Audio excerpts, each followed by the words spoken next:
السلام عليكم ورحمة الله وبركاته. إلمان رمو نمون رومي كسرتن كنا رجيسن تكتا كل دربا إن شاء الله نمن رومي كسرتن كسجلين كيسين برد أوفه تكتا كلنا دربا.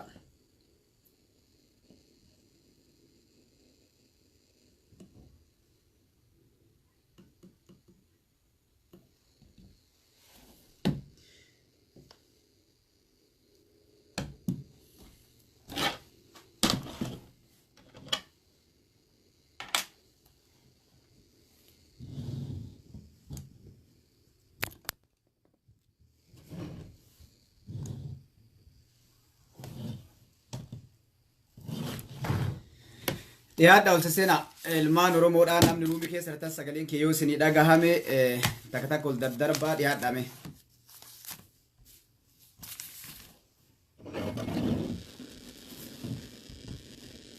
هكذا نمن نسير إن شاء الله ميجررسا هيو كنا أمان يفرورس نكاح إن شاء الله.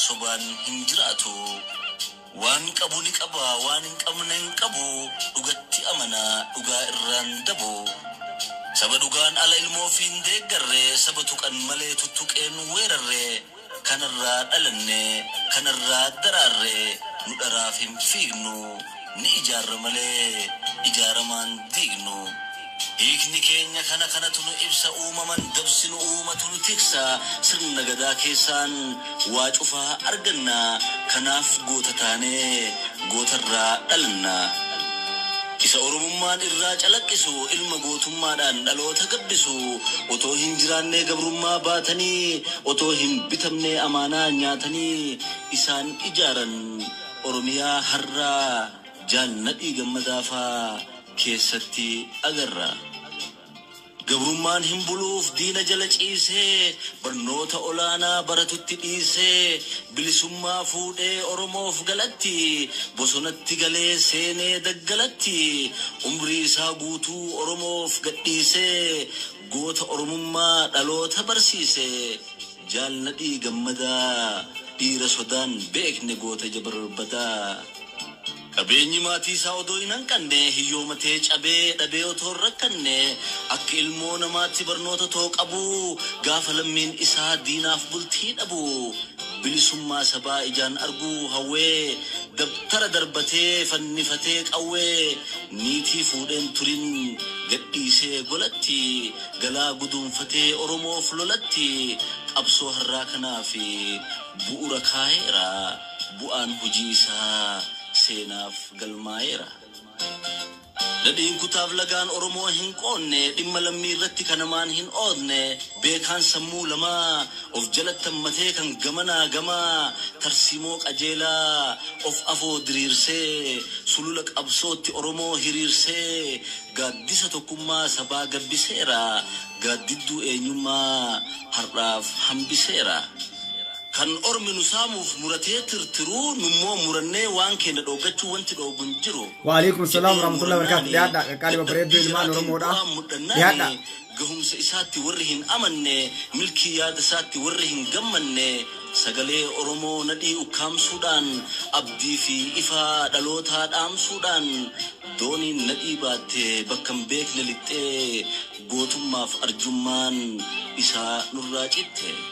Nadhii gaafa goraa nadhii gaafa murkaa dhiira jabaatullee jiileen laanne harkaa goota injifannoo boonsaa nutti uwwise otoo bakka hin geenne otoo murkan deenne nu keessaa luqqisee eessa fide diinni eenyuun aamin sillee baga nagaan dhuftan dhiyaadha eessa nurraa dhaqe haasawa isaa dammaan sabattu mi'eessee gochaaf jecha isaatiin waraana si'eessee leenjii loltummaa fi siyaasaa kan kennu leenci sabaa nadhiin nuuf jira otoo jennu nu biraa si kaasee nu dhiisee gaddatti guyyaan Oromoorraa si dhiibe addatti guyyaa san abaaraa barbaacha kee kaanus gamanaa gamatti si dhabnee dhaammannus sinbiraa namatti kan siif iyyu malee iyyaa keen dhageenne otoo siif iyyinuu gaddaan har'a geenne sidhamne achi buutee nadhii ilma ma'ayyaa ni jirta muduute.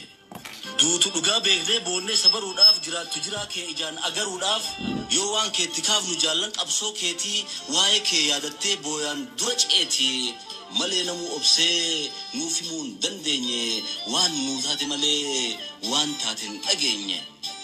Gariin du'e jedha alagaan nyaatamee gariin lakkin duune jira awwaalamee laf jalatti hidhamee mana hidhaa shiraa qaamni isaa laamshatee ijji isaa jaame malee lubbuun jira.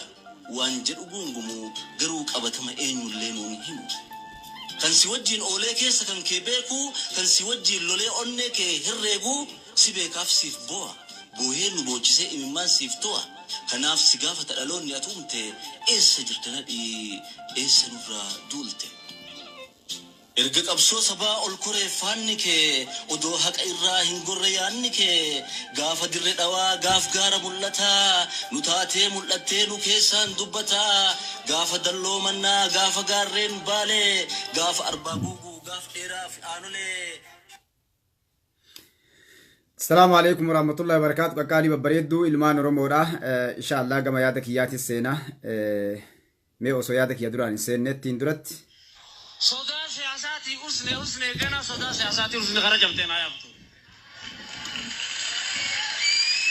Hinusnu sodaa siyaasaati. Wanni biyya nama biyya alaati gale nuti koomiitti qabnu.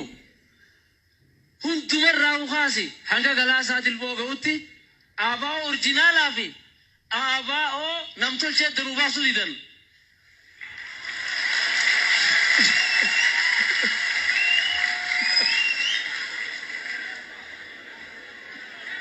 Bakatana sumbii nu jirtu bakatana. Bakatana namni alaagale namni beeku addanuu baasuu qaba. Yaa jara keenya dhagaa. Biyya Maqdashoo kanaan taarikaan dubbisee qaba. Taarika dhiirti barreessiti. Maqdashoo amata 47 Ingilizii fi Xaaliyaaniin gabroomteet nuti amata 150 nama gurraachaan gabroomnee beeka. Amata 150 nama gurraachaan gabroomnee sinje. Jarri nama adiin gabroomesan jarnaala lamaatu Maqdashoon akkan jaaramne godhe amata 40 akkasii mootummaa dhaba jirti hangammaa. Jarnaala lama jidduu diigamte. Muhammad Faraa Idiidii fi jarnaal Morgaan jidduu diigamte Maqdashoon. Hanga ammaa mootummaa tokko hin qabdu. Osoo ummanni Soomaalee nama miliyoonni 7 san irra qabsaa'anii tokko jalaa muran yarra mootummaa qaban. Wanni irra mootummaa dhaba isaan dhiise hawaasaatu jallise. Khaleesha ganama namni qabsaa'ee wayyaanee kaase barnumaa tokkummaadhaan kaafne. Qabsoo Oromoo qabsoo ABO dahattee nu nyaatu deemtu maa sodaattan. Dahoo maqaa ABOtiin nyaadhamuu deemna maa sodaattan. Maaliif sodaattan itti wareegama akka wayyaanee wareegamtanitti mootummaa tokkitti ijaarrachuu barbaanna nuti. Ila geessaniimi. Wanni nuti namichaatu gaangeen harkaa baatayyan. Assalamu alaikum warahmatullahi wabarakatuh.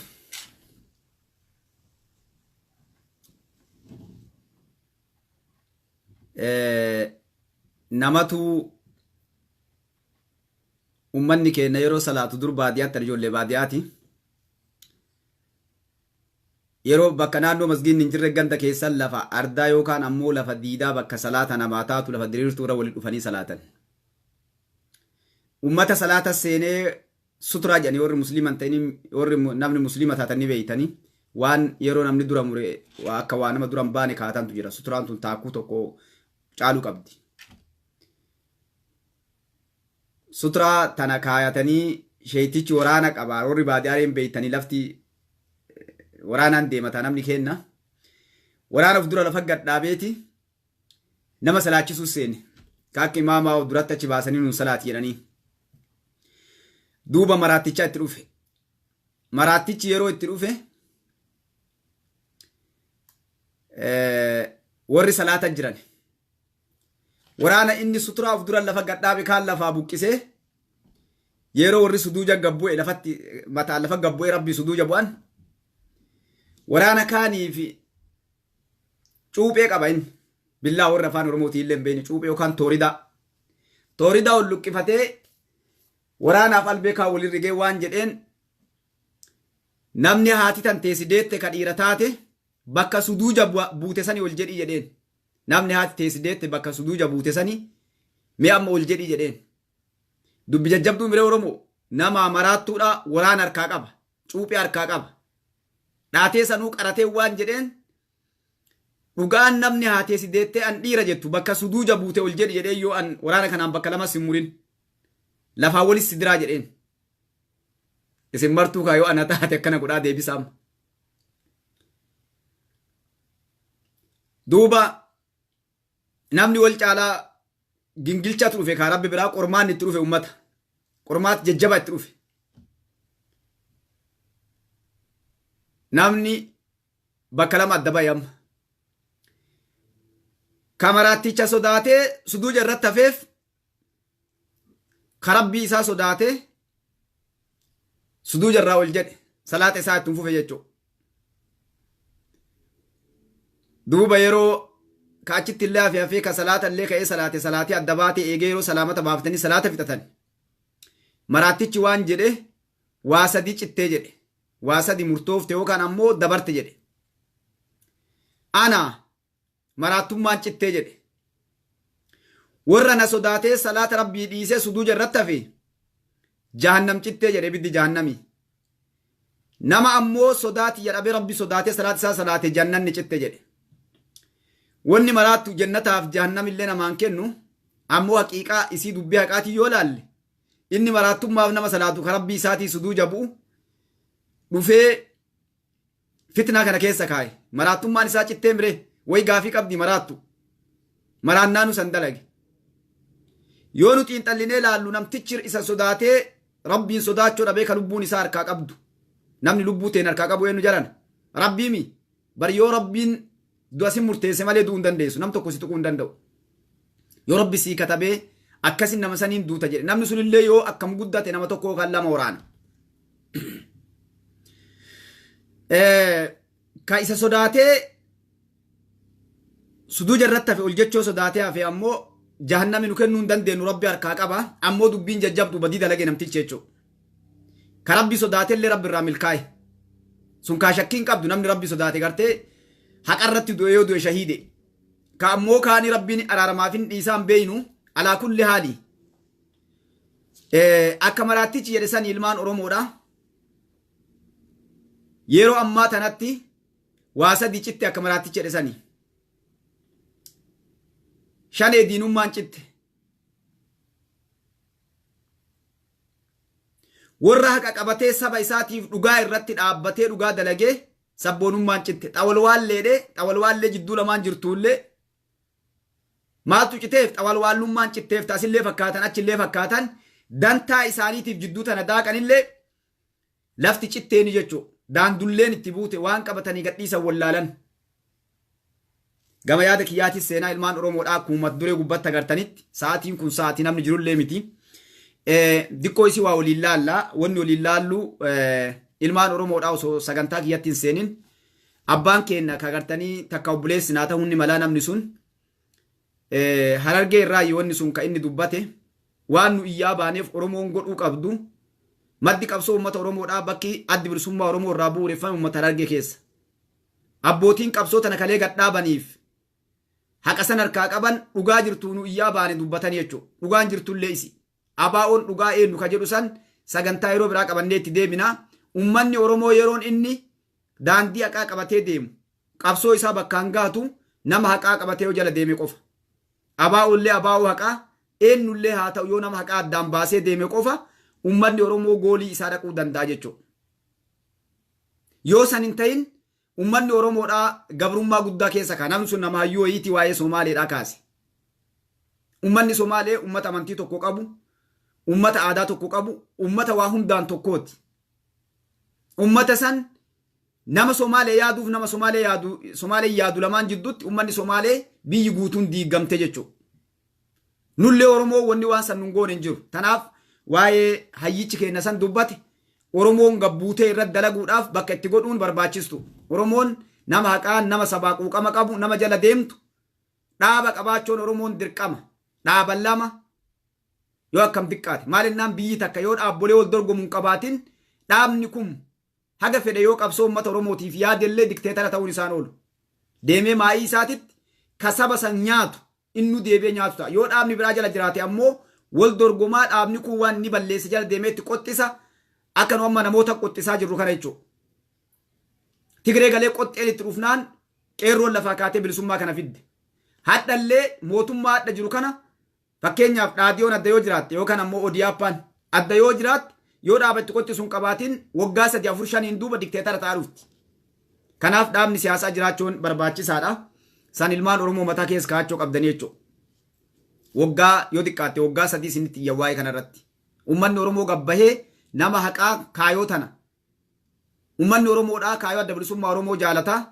Kaayoo tana malee arguu jirtan. Bakka dhaqetti dhaadiyoo dura dhaabbatee uummanni nuti kaayoo adda bilisummaa Oromoof feenaa jira. Dhugaa uummanni kanaan hidhame maqaa kana bilisummaan tun dhufte kaayoon dhaadiyoon deemtuun akkuma waliin argaa jirru sana jechuudha. Kanaaf uummanni Oromoodhaa kaayoo tanatti amanu ammoo kaayoo haqaa qabatee jala deemuun nama haqaa jala deemuun dirqama isaati. Adda baafachuun illee dirqama. Wama kalee jechaa turre fudhatan. Gaarii gama sagantaa kiyyaatti deebi'aa. Sagantaan kiyyaadhaa ilmaan Oromoodhaa shaneen yeroo ammaatitti elektiriika cabbaxuu malee uumaan hafne akkasuma ni mire elektiriika afaan kennan maal jedhan cabbaxuu elektiriika ammachoo yookaan cum'uu hedduun qaata elektiriika illee harkaan qabattee jechuudha.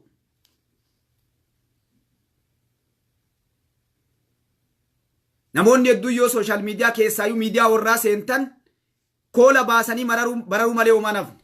Maaliif? Ilmaan Oromoo guyyaan kaleessaa Oromoof guyyaa gammachuuti nama sabboonummaa qabu. Maaliif naan jechuun ni maltan? Namni lafee duddaa ta'ee shaneedhaaf Geetaachoo Asaffaa ol qunnamsiisee waan kana geemii taphachaa jiru mootummaan Dr. Abiyyi dhuunfatee harkaa qaba jechuudha. Rifaatuun tun shanee qofatti osoo hin taane Maqalee keessatti rifaatuu guddaa uumtee jirti. Maaliif? Namni geemii kana taa'ee tabsiisu jiru waajjirachi keessa banatee dalagaa jiru waraana isaanii keessaa warra Maqalee keessaa akkuma inni dubbatetti saahibtoota qabuuf jeneraalota waliin dalagaa jiru Geetaachoo Asaffaa waliin daarektii kallattiin dalagaa turu gammachuu ayyaanaati jechuudha. Gammachuu ayyaana afaan isaatiin taa'ee amane waliin dalagaa jirra waa'ee dhaabaallee waliin haasofnee jirra waan hundaa qulqulleessee lafa kaa'ee jira mataa isaa irraa amanee jira jechuudha. Isaaf kan itti aanu eenyu Oromoo nam tokkollee balu enaa himuu danda'u hin jiru hin sodaata seenamni. Kun ammoo Fiqaaduu nama jedhan. Fiqaaduulleen nama harka isa waliin qaba jedhamee shakkamuuf qabame keessaa tokko jechuudha. San qofaa miti dhiirti qaati jala seente laayinii warraa akka Tigreellee warra biyya keessa taa'ee isaa waliin shira dalagaa jirullee dhiirti jala seentee guuruu jirti. Asiin dura waan tokko isin hima. Hantuuta yoo qaban waan hantuuta qabdoo takka afaan keennatti waan san siiboollee miti. Waan hantuuta irra kaanii nyaata irra naqanii qabaniif nyaata irra keettee hantuuta nyaata nyaachoo inni dhaqee sibiilli kun qaba jechuudha. Dr. Abiyyiin maal godhe? Karaa banee fi ittuma dhiisee namni hedduun maal jedhaa maaliif Daawud Ibsaadhaa Finfinnee jira isa dhiisee waraana irratti duula banee namoota biraa barbaadaa jedha. Wanni dhiirti wanni dalaguu jirtu siiboo keetteef waan ittiin qaban. Uummanni kun yoo silaa siyaasaa beekee yoo silaa dhugaan sabaaf waa dalage waa hedduu beekkatee waa hedduu irraa fagaata. Isaan garuu wallaalinna dadhabbinna mootummaa kanaa hubannoota dhabuu uummanni isaa waliin jiraachoo waan hedduu sammuu ofiitti ufimanii burraaqanii utaalanii bakka manda seenan. Isaan illee bobaa Dr. Abiyyi jala ta'anii maal jedhan? Maaliif nuu as jirraas darkaa jedhan gayan. Dr. Abiyyiin immoo maal godhu jira? Keessa gadhaqee haga hundee isaanii haga ijoollee xixiqqoo isaan gadii. Summii tana ijoollee xiqqoo keessa awwaalaa jiran qawwee itti kennanii suuraa kaasanii reenjarii uffisanii akka ijoolleen dhukkuba isaanii kanaan tuqamtu godhaa jiran. Biyya keessatti akka namni yeroo fakkeenyaaf namni waraanaa yeroo nama tokko waraana dha'uu barbaadu nama waraana san gubbatti waa eegu wardiyaa eegu waraana irraa achi ba'ee eegu jechuudha. Namni waraanaa dura isan dha'u namticha irraa eegu san hin dha'u namni dandeettii muuxannoo waraanaa qabu jechuudha. Bira taree waraana dha'uuf tattaafata maal jennaa yoo wardiyaa nama isarraa waa eegu dhoofte rasaasni isarra ba'ee humna kaas jalaa kaasa akka humni kun utaalee si qophaa'u si godha. Namni dandeettii waraanaa qabu isa kana bira dabree akka ta'ee dhaqee humna guddaadha jechuudha. Wanni Dr. Abiyyiin dalagaa jiru kana namatti kaati. Dr. Abiyyiin kaleessa isin himne. Ibin namni dandeettii waraanaa qabu yeroo nama waraanaa ka dura dhaabbatu kaan dha'e isa duchiisa. Akka inni gara biraa laalu nama kaan dabarsu waa afot darbata waan dhagaa wayii gara faallaa isa laalchisu. Inni gara waa darbatan kaan qawwee qabatee laala duubaan looyee humni waraanaa dhaqee seena. Daawudiin achuma kaayanii achuma mataa qaqqabaatuma yoo ol ba'ullee Dr. Abiyyiin gad dhaqee gara biraatiin dhaqee haada isaa waan inni waraana humna inni gadi qabu guuree Finfinnee isa bira fidaa jira. Salphinni isaa mudate kana qofaa miti. Shanee salphinni isii. Liistii warra siin dura isinii tunde ilmaan daa'imman waraana leenjisanii kaleessaa warra turanillee to'annoo jala oolchanii jiran. Bakki salphinni guddaa warri shanee jala deemtanis Itoophiyaa qofa keessatti miti. Addunyaa keessatti gaafatamuu yaatan jechuudha. Namoonni warra sappoortii gootan gargaartan ilmaan daa'imman leenjisan ragaa wajjiin qabatamaadhaan rikoordii isaaniitiin waan hunda fuudhanii addunyaaf kaleessaa jiran. Ilmaan suuraa kaasanii waliin ka'anii jiran humni isaanii waliin ka'ee jira. Kiriminaala gugurdaa yakka gugurdaa isaan koortii addunyaatti dhiyeessu dalaganii jiran. Garri takka ammaa achi mucucaatanii akka saamunaadhaa akka duraa jalaa bayan dhumattee jirti. Dhiigni ilmaan Oromoo haqxi sun isaan qabdee jirti ilmaan Oromoodha. Garuu wanni garaana nyaatu ammallee ummanni kun haga hubannoota saba kanaa waayyaan morka deeman akkuma kaleessaa san Oromoo gurgurachoo deeman ummata Oromoodhaa kana awwaaluu deeman namoonni isaan keessaa diqqoo afaan qajeeluuf haasaa beekullee intervii tokko kalee wal goote jarri. Interviin isaan wal godhan kuni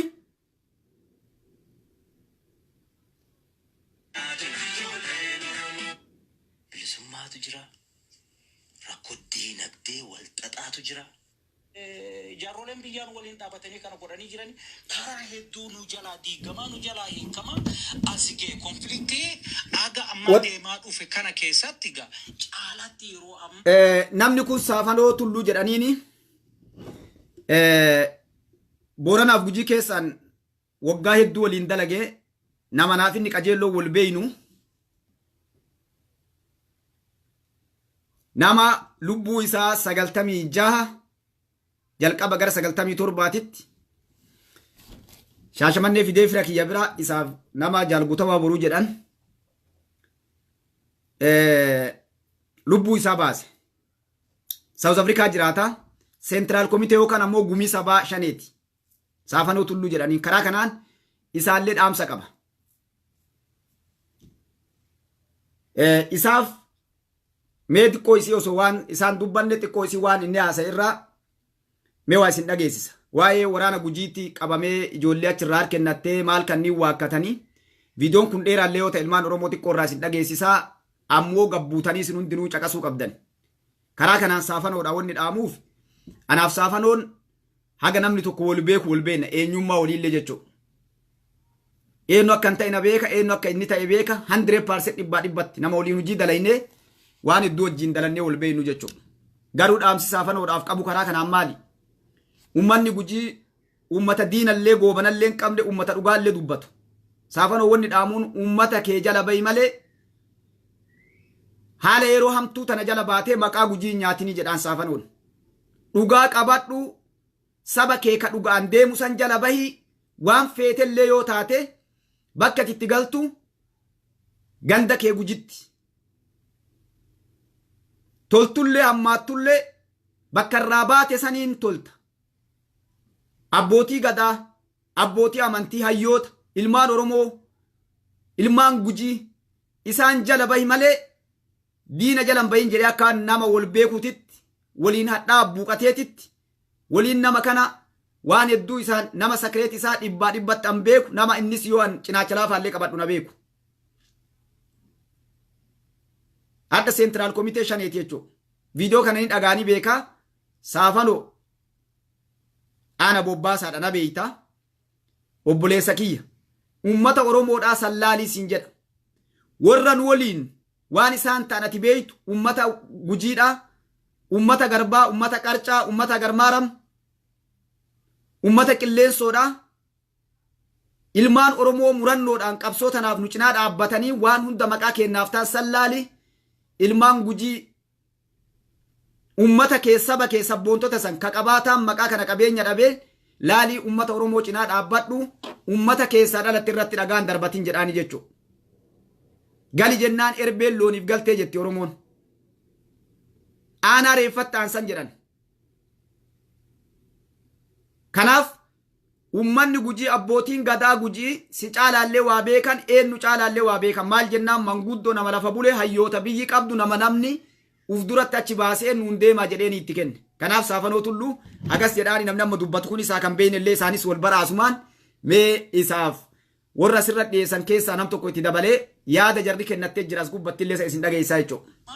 Humni hammana hin jenne humni hangaan qabne olirraa gara kaabaarraa fe'amee godina Gujii lamaarraa inni irratti akkasuma godina Booranaa dabalatee achirratti qubsiifamee jira. Humni mootummaa waraana mootummaa jechuun raayyaan ittisa biyyattii lafa babal'ifannaa fi woboon naannoo sana durumaanuu socho'aa ture. Ammoo erga araarri bu'ee waliigallee waa'ee waraana waa'ee woboo kana gara sila irratti waliigalame sanitti jijjiirra ka jedhu kana erga waliigalame booda wayi sochiin lafa babal'ifannaa ture gama wobootiin. Gara wobootiin sochiin lafa babal'ifatu wamaatuun ture. Waraanni bilisummaa Oromoo hinumaayyuu bakka duraan bobbaa isaa dhoksaan soso'aa turerraa gara duubatti akka puul out godhu dhiibaa turre nuti. Maaliif caalatti amma akkasitti deemuun humna nageenyaa jedhamee bobbaafame kanaan walta bu'iinsi dhalatuuf uummata keenya balaa biraa keessa buusa jechuu sodaa qabnurraa caalatti gara humnaarraa godinicha gara hooggansa siyaasaa jala galchine waajiroota godina lamaan irratti banannee daballoota keenya olirra haga gadiititti ramadatuun hujii ol aantummaa qabu kan karaa siyaasaa kana hojjanne jenneeti bobbaa waan turree fi bobbaan woboo babal'ifatuun bakka duraan turerraa bakka biraatitti kan siqeef kan wanni godhameen jiru. Asumaanan waa'ee godina Gujii fixee darbuu barbaade godina keessanitti ajajaan woboo zoonii sanii galee yookaan immoo gara mootummaatti harka kennate ka jedhu tokkotu deemaa ture miidiyaa hawaasaatirraa akkasuma gama mootummaatiinis waan kanarratti daawwattoota keenya dhaggeeffattoota keenyaaf maalluun jechuu dandeesse. Ani kana waan haga ammatti wanni karaa official waan ta'een karaa wanni ta'een waan dhageef waan irraa quba qabu homaayyuu hin qabu. Karaa marsaalee hawaasaa kanarraa kaleemoo guyyaa deengiddaati asirra waan akkasii kan deddeemtu argaa. Miidhuma biyyattii adda addaa irrattis maqaan kun irra deddeebi'ee ka'aa jira. Kanarratti nama kana hin beektan. Ani kan hin quba qabu ijoollee waraana bilisummaa Oromoo keessaa gurbaan miseensa waraana bilisummaa Oromoo namni Eliyaas jedhamu ani dhugumaan gammaatu achi ga'ee harka kennatee jira moo maal ta'ee jira isaayyuu hin beeku garuu wanni dhaga'amu maqaan Eliyaasii kun gara mootummaatti dhufuuf harka kennatu gara biraatiin ammoo abbootii gadaatti geessee waan jedhamus dhaga'a kan dhaga'u kana. Eliyaas kan jedhamu kana yoo ta'e immoo kan suuraa isaatiif maqaa isaallee wanni irratti dhaga'u kana Eliyaas nama hin qaamaan beeku miseensa waraana bilisummaa Oromoo nama ture akkatti dhufee fi haala inni ittiin dhufe maal akka ta'e wanni isa duuba jiru hin beeku. Garuu ajaja waraana bilisummaa Oromooti kan jedhu sun dubbii sobaa dubbii dhugaarraa fagooti. Kunini namni waan har'a ittiin waa fakkeessuuf dubbatamu boru maal fida wanniin jedhu tokkollee warri kana dubbatan miidiyaan kana dabarsu yookaan namni abbaan dhuunfaa kama sooshaal miidiyaa kana irratti kana jedhulleen har'a kana jedhee yookaan uummanni bakka mucaan kun itti qabsaawaa ture yaalli kun itti qabsaawaa turetti gurbaa kana isaaf gahee isaatiif hujii isaa beeku kulleen maannaan jedha. Personaalii namni akkamiin laalallee jedhee namni kanarraa akka ittiin qaanfanne hin beeku. Mooralii gurbaa kanaatiif illee gaafatama gurbaan kun hin qabne. Gurbaan kun tarii gara biraan namni itti dhufellee gara biraatii miti abbootii gadaatti fidee jechaa dhaga'aa jira. Boruullee kennuma gurbaan kun. Kaleellee kenna, boruullee kenna, hardhallee kenna. Mooralii isaatiif illee gaarii miti kun. Gaafataman hin qabne. Hujii inni irra turin isaaf kennu waan ta'uu miti. Ajajaa wobootii miti. Sadarkaa ani 7-2 dura qaamaan argee jira gurbaa kana. Bobbaarra isaa jiru. waan baay'ee irratti waliin haasofnee jira. Mataa kiyyaan gaafadhee jira. Yeroo ammaa kanatti akka qondaalaatti sadarkaan gaafatamati irra jirtu maalii jedhanii gaafadhee jira. Nama jiru Eeliyaas du'ee hin jiru bakka fedhee yoo jiraatu malee. Lakkii ammiseensa leexaa malee gaafatama waan tokkoyyuu hin qabu naan jedha. Kana too beekuu gaafadhe bubbaan irra jiru waan ta'eef bubbaan mee asirratti wanni kun dheeraa guutuu caqastanii bakka tana ummanni kun saafanoon kun itti gaafatamaa zoonii saniiti. Zoonii kibba baatiif dhiyaati. Akka warri himutti jechuudha miseensa gumii sabaati. Wanni inni haasa'uuf nam sadii as gubbaa jira amma waan kanarra caqasaa. Wanni warri haasa'u gargaari. Kabiraa eenyu jedhaniin gammachiisu maal jedhanii interview godhanii jiran wanni inni irratti ilaala. Ajajaa waraanaa zoonii sanii jedhanii kabiraa gaafatan. Sun jedhu namni kun asiin duraa ganee adabarra jirayyuu bobbaa irrayyuu hin jiru jedha. Waliigalatti nama interview isaan kaleessan ajajoota isaanii guutuu yoo gaafatan namni tokko wama xiqqoo walitti dhiyaatu wal fakkaatu kaan hin jiru. Saafanoon amma maal jedha? Torbaan lamaan dura dhaqee dubbisee qunnamee jedha. Maaliif qunname? Maaliif qunname? Yoo miseensa akka inni baane leexaa ta'u ta'e wanni isa qunnamuuf hin jiru. Humna waliin qunnama yoo inni leexaa ta'e. Yoo humna dubbise humna irra dhaqee bakka takka dubbisa. Ajajaa taanaan dhaqee dubbise. Yeroo duraa eegalu isin dhageettanii maal jedhe? Akka jedhanii jennaan kun sirreesseef social miidiyaa mootummaa irratti illee deemaa jira jennaan anillee dhaga'ee abbootiin gadaa jedhan. Gabaabumatti ilmaan Oromoodha. Kakanaa gabboo caqasaa.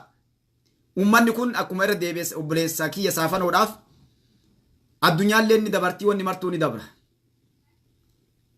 Jaallan qabsoo zoonii sanitti ilmaan gujii dhumatan nama akka Ifreem Adoolaa laalu obboleessa kiyya. Ifreem Adoolaadhaa ilmaan Oromoodhaa Ifreem Adoolaa kana waan isaa silaa waan namni taahee namni waan tokko siniimu ammoo akka namni hedduun gandaannu hundi kennaa waa goonu Ifreem Adoolaa kun nama seenaa isaa hin beeku ani osoo himnaan jedhanii himee keessaan bahu dhiirummaa isaa gootummaa isaa murannoo isaa nama intala takka jira maqaan isii Asteer jedhaniini isumatu nyaate Asteeriin tun nama sadarkaa jeneraal akkas yeroo yaaniin seentu san isuma nyaate waan jettu yoo Ifreemiin maqaa waraana Ifreeminaan jedhan dhaabbata fincaayaa jetti. Fincaan qabachuu hin danda'u jetti. Isiin jabinnarraa oralii dhedheeraa guddaa madargiin galchee biraa baay'ee kana osoo inni fiigu akka waraana dhiiraa irraa utaaltee buutee honnetti. Ulfa qabdii isumarra saasaan dha'ee achin madooftee jaalallee isiillee ajjeesee Ifreemummaan isin yeroo fuudhanii magaalaan geettu duute seenaan kun dheeraa yeroo biraa isin hima. Nama akka Ifreemii fa'aa qabsoo uummata gujii keessaa bahee gujii keessatti gartee wareegamee dabree saafanoon kanniin fa'aa laali jennaani jechuudha. Mee kabraa isin dhageessisuu barbaada. Ani waameera fi jirra ajaja keenya jala jiramoo hin jiruu nu deebisuu qaban. Tigraay akkana bakka tana barbaade. Bakka tana naa dhageettan ilmaan Oromoo waan ajaa'ibaa dhageettani. Waa'ee shanee kanarratti namni kun waggana olaanaa akka warri baanutti waajjira shanee maali warri baanu kaaniiti. Namni kun gaafii inni gaafatullee caqasaa deebii isaallee caqasaa akka diina waliin Tigree waliin dalagan akka uummanni kun siyaasaa garatti dalagan hin beeyne kunillee amma ka takka mootummaan ragaa takka ittiin barbaanne guyyaa gabaabduu keessa jeela seenuu deema. Maaliif akka diina wajjiin dalagaa jiru innillee qulqulleessee lafa gakkaaya akka Tigree waliin dalagaa jiru lafa kaaya nama kanaan xiqqoo warra keessaa wayya jedhee eegee ture haasaa isaatiif akkaataa inni tonna jedhu yoo kaayoo shan illee qabaate nama waa beeku jedhee ilaale ammoo innis waan godhe siiboo waxmadii baanan kaan qolaa takka ammoo kaatenaa ummaa harkattuuf godhe namoota akkanaa kana Oromoo waa godha jedhanii deeman namni silaa yoo diina waliin dalagee ummanni Oromoodhaa yeroo Tigree waliin dalagan yoo dhagaye ummanni si amanees jala deema ummataaf qabsoo godha jetta Geetaachoo Asaffaa waliin dalaynaan ummanni jedhee amanaa deemu ani warra akkas jedhu wallaalarraa jedhe ummanni Oromoo taa'ee ilaalu ka jala deemu ammoo maaltu ummata tuqee jedhee ilaala yeroo gari jechuudha. Nama kaleessa obboleessa isaa ajjeesaa ture wajjin ammallee Oromoo balleessee angoo deebi'uuf deemu waliin nama dalagu qabsaa'aa kiyya jettee Oromoo yoo jala deemtu namoonni sammuu akkamiin akka yaadantu gaafii natti ta'ana. Gaafa gammachuu ayyaanaadhaa yes waliin dalagaa jirraa inni jedhe namoonni hedduun irraa gargaarsa argataa jira maarree haa dalaguu jedhe. Hadda geetaachoon wama dheengadda inni illee kaatina harkattuuf godheen kaatina inni harkaa qabu fuudhanii gidaarattiin achiidhan. Kunillee fuudhee kaatina harka godhatee Dr. Abiyyiidhaan garana jiraahuu harkan nakaayii jedheen. Ragaan biraa itti barbaadamu koortiidhaaf itti soqamu hin jiru. Uummanni ufumaan maal dhaqa? Siyaasaa dalanna jedhee ufumaan dhaqee oo siyaasaa keessa dhaabbata jechuudha. Ammoo nama akkas godhe. Namoota siyaasaan beeynetu ijoollee siyaasaan beeyne namoonni dantaa ofiitii deeman duuba ta'anii qola guuru jiran shane dhugaa dhiigelmaan Oromoo yemee maal jedhaa maal deebisa inni gaazexeessichi maal gaafata waliin dhageenyame qalbiidhaan caqasa waa inni deebisuu waan gaafatanillee. Abaa ofii ODP gidduu hariiroon jiru maal fakkaata? Gaafa hedduu kaafnee jirra. Amma sadarkaa har'a irra jiru kanatti maal fakkaata hariiroon dhaabbata kana lamaan gidduu jiru? Fayyaa ta'e hariiroo adda bilisummaa Oromoo fi ODP gidduu jiru bakka lamatti qoodee ilaaluun barbaada. Baroota 27f haga hagayya 7 bara 2018tti hariiroon nuuf ODP gidduu ture hariiroo diinummaatti hariiroo wal dura dhaabbachuuti afaan qawweetiin hariiroo siyaasaan wal dura dhaabbachuu ture. Hagayya 7 bara 2018 Eertiraa magaalaa Asmaraatti erga waliigaltee nagaaf dimokiraasii goone booda ammoo hariiroon diinummaa sun gama keenyaan akka ilaalcha keenyaatti hariiroon diinummaa sun jijjiirame hariiroon nuuf ODP gidduu jiru hariiroo nagaaf dimokiraasiif waliin qabsaa'utti jijjiirame jechuudha. Ammallee gama keenyaan ODP waliin adda bilisummaa Oromoo dorgommii siyaasaa keessa jira. Dirree dorgommii siyaasaa keessatti qalbiin caqasaa Oromoo wal mormuun wal dura dhaabbachuun ni jira. Waan inni gaafatellee yaadadha. Nu gama keenyaan ammallee amma yeroo xiyyaarri Oromoo rukutaa jiru kana keessatti illee nu OPDO gidduu yookaan ODP gidduu hariiroon jiru hariiroo waliigaltee sanarratti hundaa'e ka jiru qabna nuyi. Hariiroon nu gidduu jiru hariiroo nagaaf dimokiraasii waliin qabsaa'u hariiroo karaa nagaa fi bilisa ta'een ummati Oromoo hoogganaaf mootummaa barbaadu filachuu danda'u nu gidduu jira jenna. Kana keessatti dorgommiin yaadaa qofatu mo'uu qaba malee afaan qawwee dorgommii kana keessa seenuu hin qabu ka jedhu qabna ammallee nuyi. Kanaaf Oromiyaa keessa nagaan hin jiru. Oromiyaa keessa dimokiraasiin waan inni gaafate waan naasaa jiru dhaqasa waan jaban gad dhufuu deema eegaa. Oromiyaa keessa olaantummaan seeraa haga ammaatti kabajamee hin jiru. Waliin Oromoof Oromiyaa gara nagaaf dimokiraasiitti ceesifna tarkaanfachiifna inni jedhu waliigaltee keenya Asmaraa waan tureef ammallee hariiroon nuuf ODP gidduu jiru hariiroo kaayyoo nagaaf dimokiraasiitii waliin qabsaa'u. Kana keessatti hariiroon kun gama adda bilisummaa Oromootiin jabaatee akka itti fufuu barbaanna. Kana dhaadannoodhaaf osoo hin taane tarsiimoo qabsoo keenyaati. Oromoof Oromoo gidduutti lolli gaggeeffamuu hin qabu. Oromoof Oromoon walirra ejjetee wal dhabamsiisee tokko jiraachuu tokko du'uu hin qabu. ODP'n gama isaatiin kaayyoo isaa qabatee karaa nagaatiin uummata Oromootti akka dhiyaatu addi bilisummaa Oromoo kaayyoo isaa qabatee karaa nagaatiin uummata Oromootti dhiyaate uummati Oromoo bilisa ta'ee ODP yookaan adda bilisummaa Oromoo keessaa akka filatu barbaanna. Hariiroon jiru hariiroo nagaaf dimokiraasii kaddiinni tokkollee nuuf isaan gidduu seenuu hin malle ka jedhudha. Nu gama keenyaan diinni kamiyyuu diinni kaleessaa sun adda bilisummaa Oromoof ODP gidduu akka hin jiraanne akka hin seenne jabeessine tiksina. ODP'nis gama isaaniitiin hariiroon har'a nuuf isaan gidduu jiru akka hin boorofneef diinni kaleessaa nuuf isaan gidduu akka hin seenne jabaatanii eeguu qabu jenna. Asumaan akka deebiftuufan si dabaluu barbaade hariiroon abaa ofii dhaabolee biraa gidduu jiru dhaabolee Oromoo maqaa Oromootiin qabsaan. Naa obsaa caqasa. Adda bilisummaa Oromoo dhaaba bilisummaa walabummaa mirgaree murteeffannaatti amanu dimookiraasiitti amanu. Dhaabota kaayyoo bilisummaa kaayyoo dimookiraasii kaayyoo mirgaree murteeffannaatti amanan hunda waliin adda bilisummaa Oromoo hojjechaa jira. Borillee ni hojjeta. Kanneen mirgaree murteeffannaa uummata Oromootti amanan kanneen walumaa gala ammoo dimookiraasiitti amanan nagaatti amanan waliin adda bilisummaa Oromoo hojjechaa as ga'ee fuuldurattis ni hojjeta. Kanneen ammoo uummati Oromoo akkuma duraanii sun caccabsinee dhiinee saamnee irra jiraanna ka jedhan waliin adda bilisummaa Oromoo hariiroo tokko illee hin qabaatu. Dhaabota uummata Ugaadeen waliin hariiroo qabna, uummata Sidaamaa waliin hariiroo qabna, Beenishaangul, Gambeela waliin hariiroo qabna.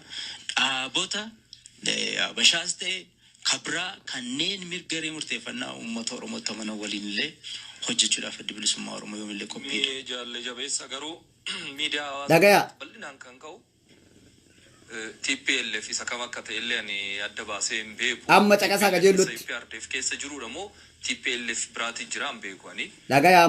Qalbiin suura caqasa. Argitee ta'uu danda'a. Irra deddeebiidhaan kan ka'u abaa'oon TPLF warra uummata Oromoo hidhaa dararaa turan waliin ta'eet mootummaan kun akkan tasgabboofne godhaa jira. Kan nagaan hin argamne godhaa jira. Ka jedhu ni ka'a miidiyaa hawaasaa adda addaa irratti namoonni adda addaa maqaa adda addaatiin ni barreessu ni dubbatus. Kanarratti waa'ee hariiroo waan hin kaaseffannan asuma waan kana kaasuu barbaade. Isaan illee yaada irratti kennuu danda'u. Bareeda kana kakaasu mootummaa kana waan hariiroo adda bilisummaa Oromoof TPLF gidduu ogguu ka'u mootummaan kun kadhumaa ta'uu qaba. Mootummaan kun warreen maangorra jiru kun sirna TPLF keessatti dhalatanii guddatanii sadarkaa kanarra ga'an. Akka sirnaatti yoo ilaalle ammoo mootummaa Itoophiyaa irra bulchaa jiru EPRDF fi dhaabota miseensa EPRDF ta'anii biyya kana bulchaa jiran keessaa tokko TPLF. Koreen gidduu EPRDF Gaafii keenya darbe keessatti illee kana kaafne lakkoofsa isaallee nu himteetta waa hedduu nu himteetta kan irra deebi'ee kaasee fi waan ifa naan taane tokkotu jira. TPLF isa kamii ka jedhu ka ifa. Bakka tana caqasa Oromoon namni qajeello suu ta'uu isaa caqasa. Ijaaramee jiramu isa kanatu ifan taane mee isaanii fi nu kenni yoo kana gabaabsiti. TPLF kabraan hin jiru. TPLF kabraan hin jiru. TPLF biraa dhalatee ka jedhu nutti maniin beekan. TPLF isaan jedhan ka Dr. Debresiyoon durataa itti ta'ee jirudha. TPLF waliin adda bilisummaa Oromoo hariiroo qaba jedhanii nu himachuufi. Dhagayaa. TPLF EPRDF keessaa baheera moo hin baanee dura deebisuu qaban. Mootummaan naannoo Tigraay qaama federaalaati moo federaalaa mitii ka jedhu nu deebisuu qaban. Caqasaa sirriitti. Waraanni mootummaa Itoophiyaa kumii dhibba hedduu Tigraay keessa jiru waraana Itoophiyaati moo Itoophiyaa miti nu deebisuu qaban. Miindaa kaffalaa fi jiru. Laala Oromoo isinii waa sirreessa namni jechii kun isinii hin galin. Diina waliin dalagu viidiyoo biraatti asiin dura jira. Adda isinii baasuuf namni isin jalaa dubbintu isin jalaa wal dhoofti. Gadi wanni inni gaafate waliigalteen keessaniif Odiyaappaa akkam jedhee gaafate. Dhageettan qulqullu sun nama dhibdu bakka inni waa keessa darbatee jira. Asitti amma wanni inni dhufee gaafate asiin dura kaayee waa'ee diina isaa waliin dalagan viidiyoo biraatti jira dubbatee jira gurbammaan kun. Amma wanni inni jedhe waraanni TPLF warri maqalee sun jechuun yookaan wayyaaneen akka beektan adda isinii baafna. Kama kalee sanimoo mindaa mootummaa Itoophiyaatti kafalaafii jiramoo waraanni maqalee jiru sun Itoophiyaatu ajajamoo nama biraattu ajaja abbii ajajamoo nama biraatti dhee gaafataara maaliif gaafata yoo ka abbiin ajaju taate waliigalteen kennaa wanni deemanii maali nu wanni maqalee waliigallee waliin jirruuf mootummaa waliigalleen amma biyya galle kana kanaaf waliin dalannee jechuu barbaada caqasaam isinii qajeelchi akka dubbiin isinii galtu nama siyaasaa beekuuf jala gabbu'e malee jechi kun isinii galtuu fi isinii qajeelche jala bu'aa hordofaamu. Isini galee mi'am isini qajeelcha na fakkaatti jalbu ardofa. Irra ajaja keenya jala jiramoo hin jiruu nu deebisuu qaban. Tigraay mootummaan naannoo Tigraay mootummaa federaalaa jala baateetti moo mootummaa federaalaa jala jirtii nu deebisuu qaban. Barattoonni Oromoo Yuunivarsiitii Tigraay keessaa barachuu jiran immoo hin jiran nu deebisuu qaban. dhiifama isin jalaa dakutu yoo ba'e isini galee mi'am yoo ka barattoonni Oromoodhaa Maqalee dhattee barachaa jirtu taate nu Maqalee walii galuun Geetaachoo Asaffaatiin walii galuun maadiina nu gootiif deema. Barattoonni illee achi dhaqanii barachaa jiran biyya takka ta'uuf warra waliin jijjiirama kana amane ta'u. Wanni addatti nu Geetaachoo Asaffaa waliin dalaguun inni waraana nu leenjisuun oofisa achi banachoon isarraa ajaja fudhachoon wanni nuti akka diinaatitti diina waliin dalagan nuun jedhanii maali? Warruma walii galle waliin dalagaa jirra. Achi dhaquu barbaada caqasaa isini qajeelche. Baankiin ugaaganiif as keessa Finfinnee keessaa hojjechaa jiramoo hin jiru? Baankii illeen maallaqii xiyyaarri Tigraay Finfinnee gidduu sosso'aa jiramoo hin jiru nu deebisuu qaban. Akkuma sila jedhe biyyi kun ajandaa gurguddaa rakkoo gurguddaa furmaata barbaaddu qabdi. Sanarratti xiyyeeffatuutu uummata impaayera kanaatiif kabajaa kennuu ta'a. Jalle saafanootti meenaa kenniiti tarii wanna asirratti jedhan maaliif egaa erga mee Oromootiyya lammiitiyya ilmaan Oromoodha nuti namoota kanarraa gadoo hin qabnu. Yoo akka paarsanaaliititti namni ilma namaarraa gadoo tokkollee irraa qabnu hin jiru. Akka qabsoo uummata Oromootitti ammoo uummata kana keessa fakkeenyaaf namni kun saafanoo nama qabsoo uummata Oromoo kana keessatti qabsoo godhaa turan. Jara lamaan teettee haasoftu kana jechuudha. Namni kun maal dhiyeessee waraanni kumni 100 Maqalee argamaa jedhe. Waraanni kun ajaja kan irraa fudhatu mootummaa kanarraa jedhe. Barattoonni biyya saniif Itoophiyaa waliin dalagaa jiraachuu irraa barattoonni Oromiyaa irraa kaanii achi barachaa jiranii jedhe. Baankiin hadda Itoophiyaan itti fayyadamtu baankii jarri qabanii baankii warra Tigraay kanaatii jedhe. Waan kana dhiisanii maaliin waan biraa hin haasofne maali wanni irraa inni gaafate isin diina waliin daladdanii warra gartee uummata Oromoo kalee fixxee waliin daladdanii jedhanii akkamiin laaltanii jedha. Asiin dura maal jedhee kaayi maqaa tarreessee kaayi. Akka namoota gartee isaan waliin dalagan uummata Maqalee waliin jiraachuu waliin dalaguu jechuudha. Gam tokkoon maal jedhanii kaan miidiyaa irratti amma nuti uummata bilisa baasaa uummata Oromooti diina ilmaan Oromoodhaa biyyarraa baasuudhaaf deemnaa jedhan.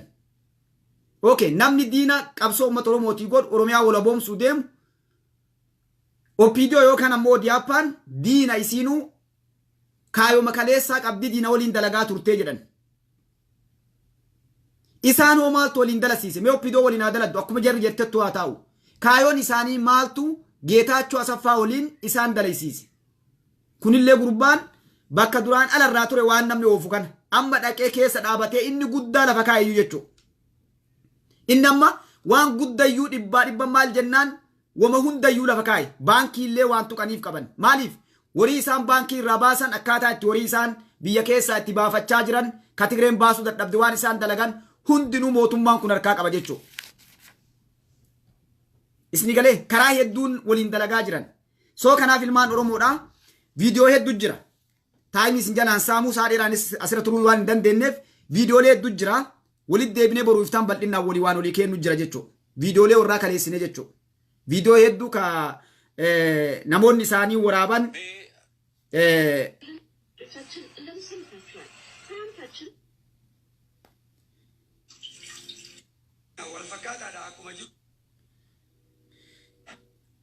viidiyoolee gara 5tu jira. Kan warri amma haasaa irra godhanii fi marii isaa irra dhiyeessanii fi haala kana gubbatti ifatti TPLF waliin dalagaa jiran yookaan ammoo Geetaachoo Asaffaa waliin dalagaa jiran amananii jechuudha. Uummata kana asiin dura isin himne maaliif amananii? Maa uummanni kun dafee amane ka jedhu Geetaachoo Asaffaa yoo qabame yoo dhufee namtichi waan jiru guutuu baasa. Gaafa kana uummanni kun badiin isaa mana murtiititti badii guddaatti itti murtaaya. Yoo amma lafa jala amanan ammoo nu waliin dalagaa jirra. Amma warri maal jechoo deemu jiran nu uumiti OPDO nu waliin dalagaa jirti. Nu waliin dalaguu maaltu nu dhoorkaa? Walii gallee jirra mootummaa Itoophiyaa waliin hin dalanna jennee gallee jirra. Warri illee qaama mootummaa Itoophiyaa keessaa tokko jedhe namni kun amma. Geetaachoo Asaffaallee yookaan ammoo warri Tigraay jeneraalonni sunniin mootummaa Itoophiyaati. Namni biyya bulchaa jiru gam tokko maal jedhan? Wayyaane malee ilma Oromootii miti jedhanii jiran. Jarri kunniin wayyaane keessa guddatte ilmaan wayyaaneen guddiste. Kanaafuu wanni gartee wanna tokkollee hin jiru jedhan jechuudha. Kanaaf Geetaachoon gammachuu ayyaanaa qabamuun waan sakireetii warri qabu guutuu amma jechuudha. Warri shaneen dhagayaa. Waan sakireetii warri qabu dalagan guutuun isii amma shaneen jalarraa gubbaatti deeggartoota ganda keessaa irraa nama ala jiruutitti namtichi kun namni dalagaa ture Tigree waliillee dalagaa ture waajirallee achi bane akkuma innuu jedhe sanitti waa heddullee waliin haasa'e waliin dalagee jedhe gaafanii asmaraa irraa galu namni makiinaa naa galche jara siree naa qabanii na onnadhan mootummaan isaaniillee na simate anis waa'ee dhaaba kiyyaa waliin haasa'ee jira waliin dalagaa jirra jedhe amane jechuu ifatti. Kana gabaabamatti ilmaan Oromoodha sa'aatii dheeraa isii waliin turuu hin danda'u. Isaan amma boo'ichi shaneen boo'u jirtuu fi wanni isaan dalagaa jiran tokko wanni harkaa cabse maali? Amnistiin takka ammoo warri mirga namaatii dhaabbatu peejii hedduu ibsa baasan kaleessa jechuudha. Bakka shaneen awwaala qabrii namni keessaan baane buute. Isaan wanni eegaa turan human right amnistiin jechuudha. Warri mirga namaatiin falmu kun Itoophiyaa keessa rakkoo jira ka jedhu akka baasan barbaadan.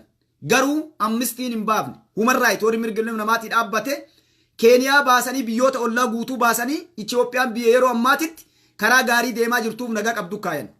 Kana shaneen qoftiin kasaarra.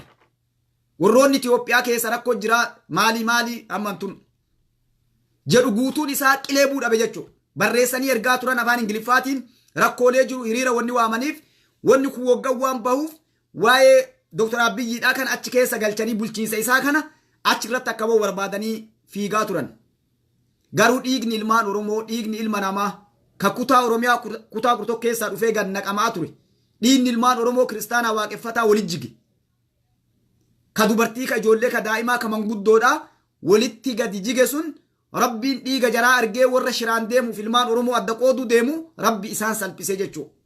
Ilma namaa haqa dalagi dhugaa dubbadhu. Dhugaarra dhaabbadhu abbaan fedhe waan fedhe siinaa jedhu ni jibbamta. Namni dhagaa si darbata. Sin dhaga'u hin laalin dhugaarra dhaabbadhu. Haqa dalagi. Haqa irratti du'i. Dhugaa nama si cinaa dhaabbatu hin gartu. Zabanuun aakir dhartiin ni bokotti. Namni dharaan deemu bakka guddoo dhaqa. Deemee akka laastika ibidda dhiyaate laastika yoo isin ibidda dhiyeessitan laafataa walitti diqqaataa dhufa jechuudha. Dhugaan ammoo yeroo inni akkasii baqu guddachaa bokoqaa dhufti. Dhugaan tirattee galgala galteetti Oromoolleen. Namni haqaallee hin jarjaru. Ni jibbamta. Yoo wanni dhugaan zabana kana yoo ati dubbattee ni hadhoofti, ni ajoofti. Dhugaan akka malee ajoofti. Dharti ammoo ni urgoofti. Ni suunfata namni dhara. Maal jennaan sheexana deemaa si tolcha. Si bareeddi.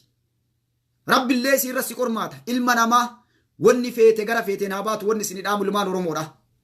Hillaalina waan adda deemu. Dhiiga ilma namaa jige laala. Lubbuu nama hagamiittu dabree laala.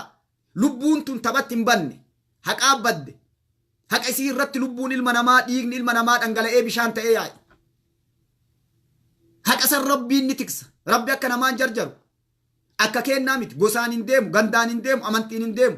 Rabbiin haqa nama tokkollee ati kiristaana ta'e waaqeffataa ta'e abbaa feetee yoo ati taate rabbiin haqa namaa tiksa jechuudha. Annaman zollomu je rabbiin abbaa zolloma malee. Kanaaf rabbiin haqa tikse. Shaneen warri shanee waliin deemtanillee warri shanee kee jirtanillee ani yoo isin ta'e ilmaan Oromoo dhagaa yoo isin ta'e warri shanee keessartan yoo ani isin ta'e uf dhaqqabdan. Goobanni daacee ka addunyaan seenaan galmeen addunyaa adda isa waamtu ka ilmi Oromoodhaa goobana daacee adda yoo namni siin jedhe womaa rahmanni takkasitti rafin shanee yoo siin jedhe namni boru wanama rahmanni takka itti namni nama ilmi namaa uf jedhee funyaan si qaba ta'uu deemta. Ilma namaa uf dhaqqabe ilmi namaa ni kataa itti fakkaatti. Hadda ilmaan Oromoodhaa jijjiiramni adda dhufe. Wanni adda Oromoon itti jirtu tun waan nu barbaannu san laga gamatti nu ceesisu. Bilisummaa miti. Ani hin jedhu akka namni bilisummaa jedhu kana. waan bilisummaa sanitti lagatti nu ceesisu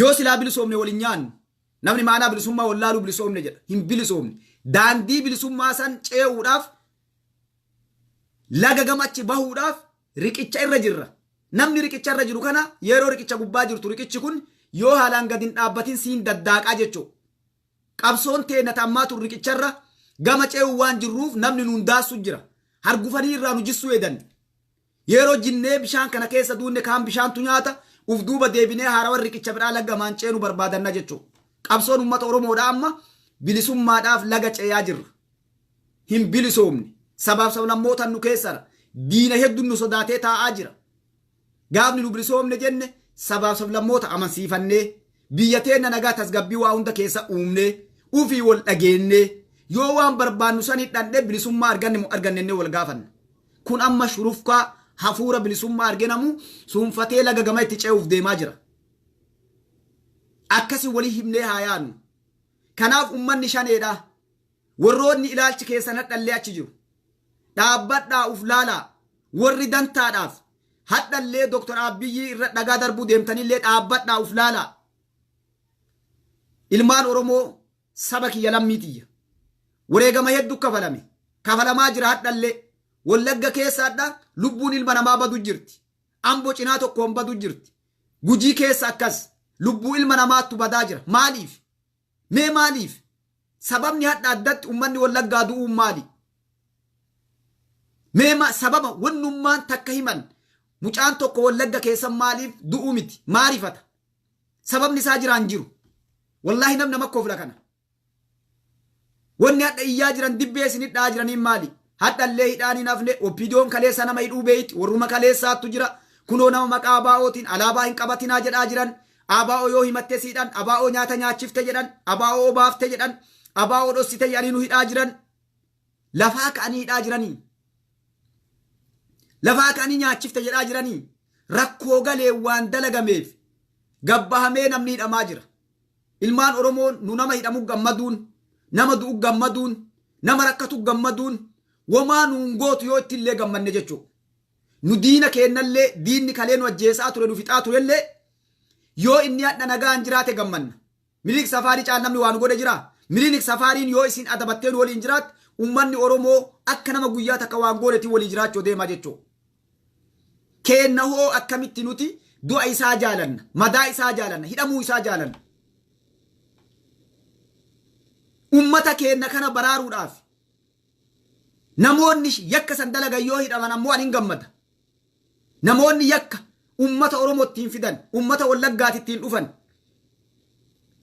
hidhamuu isaanii itti gammada maaliif itti gammada isaantu balaa kana fuudhee ittiin fide qawwee kana namni fuudhee itti fide jara osoo ummanni hin jaalatin osoo ummanni gammadee hiree argamte kana mootummaa kana waliin ilmaan obboleewwan ilmaan Oromoo kutaa 11 waliin gammachuu kana isaa qoodamaa jiru balbala ummata wallaggaatiif gujiititti balbala booyinsaa balbala rifaatu balbala itti cufee ummanni kun balbala itti cufee duubaan ibiddatti qabsiise ummanni kun jechuudha isaa kooflaa jiru isaa gammadaa jiru isaa ilmaan Oromoo kutaa 11 waliin gammachuu tana qoodamaa jiru nuti isinin fayyadamnee bakka deemnu dhandhaa nutiin kun nama kalee sabaan dalagini bakka itti galluun qabnu harkatti isin qabannaa jedhanii ummata wallaggaa harka qabatanii jechuudha kanaaf ummanni wallaggaa nagaa argachuudhaaf warri nagaa ummata wallaggaa dhoorke sun seeraaf dhiyaachuu qaba nu ajjeesaa miti lubbuun nam tokkollee akka hin duunetti gammanna homaa irraan argannu ayyoo shanee guutuu isii fixawwanni an argadhu hin jiru eenyullee homaa irraan argannu lubbuun namaa yoo baddee jechuudha garuu maqaa nama yakka dalageetiif lubbuun nama nagaa akka hin banne ammoo nama barbaadu keessaa tokko yoo dhiirummaan jiraatte sabaa qabsoo godhan ilmaan Oromoodha sabaa qabsoo godhanii qabsoollee goonee garri yeroo rakkoon galee hawaasa keessaa gabbayan takkaa waraana bilisummaa Oromoo ummata keessa daatee ummata keessatti ummata ficcisiisuun agarree jechuudha jalqaba agarre qabsaa makamuu jechuudha hadha garuu isaan maal jedhan xiyyaara lolinillee lole jedhanii dirqamaan ummata kakaasu nama waraanni mootummaa kun ajjeesuun ni mala waraanni mootummaadha oppiidoon hadha nama nagaa ajjeesuun hidhuun ni mala isni galee nama nagaa ajjeesuun ni mala mootummaan kun. Maaliif sababni wanni ilaallamu seera yoo deebine sababni eenyu jedhama malee waraanni dhaqee naannoo san yoo balleesse eenyu sababa itti ta'e. Barkoortii manni abbaan seeraa yeroo seera laalu badiin tokko yoo gale sababa laalan malee abbaa balleessee miti. Namni kun lafaa ka'ee balleessee maali jedhan. Namni walumaa gala lubbuu nama dhumattee kana itti gaafatamu eenyu hogganoota shaneetiif Daawud Ibsaati. Obboleessa keenya tokko wajjin marran maal jedhe. Namni adda bilisummaa Oromoo illee diigee uummata Oromoo illee diigaa jiru Daawud Ibsaati argate dhibbaa dhibbatti achi bira dubbiin hin kun. Daawud Ibsaa qabsaa'ota kalee diige hadda dhufee uummata Oromoo illee diige. Woboo uummanni kalee jaalatu abdii sabaasan diiganii facaasan. Asmara rafaa bayanii farshoo dhugaa bayanii hadda gad dhufanii Oromiyaa keessatti illee tokkummaa uummata Oromoo diigan. Uummanni Wallaggaa amma Oromoo taan irraa komii qaba hedduun namaa. Nuu dubbannu kanarraa hedduun uummata Wallaggaa komii qaba. Maaliif baga nuun jedhanii baga ajjeesan nuun jedhanii nun laalanii nuu birmadhaa maa cadhiftanii jedhani. Oromoo walii birmatti kan akkatti birmatti wallaaltee afaan qabannee ta'ennee laalaa jirra. Mee eenyu birmatti akkam jedhee uummanni Oromoo uummata Wallaggaa irra lola. Saamichi hattummaatti keessatti heddummaattu dhiisaa jedhee irra gargaaramu uummanni Oromoo kun mee maal godha? Uummanni Oromoo ni wallaale akka godhu dhabe ni cinqame ni rakkate. Kanaaf ilmaan ayyaa wanni kun anillee atillee wanni gaddeebinee laallu maali? Oromummaan kun Daawudii kennamtee yookaan Abiyyii kennamtee yookaan Jawaarii kennamtee yookaan Hasanii yookaan Baqqalaadhaa hin kennamne. Oromummaa walitti qabna. Biyyallee walitti qabna. Qixa irratti illee haqa qabna. Akkasuma qabsoo godhuu irratti illee wal qixa haqa qabna. Dandeettii wal caaluu ni mala namoonni. Haqa dubbadhu gabbayi. Yoo nu lafaa kaanee dhugaarra dhaabbannee ebalu balleessite jechoo dandeenye yoo ebalu tolchite jennee deeggaruu dandeenye rakkoo tana keessaa baana. Hadha yeroo diinni keenya sodaatee taa'ee miliik safaariin luuxxee nu caqasaa jirti. Badaa nu tolchaa jiran moo balleessaa jiran.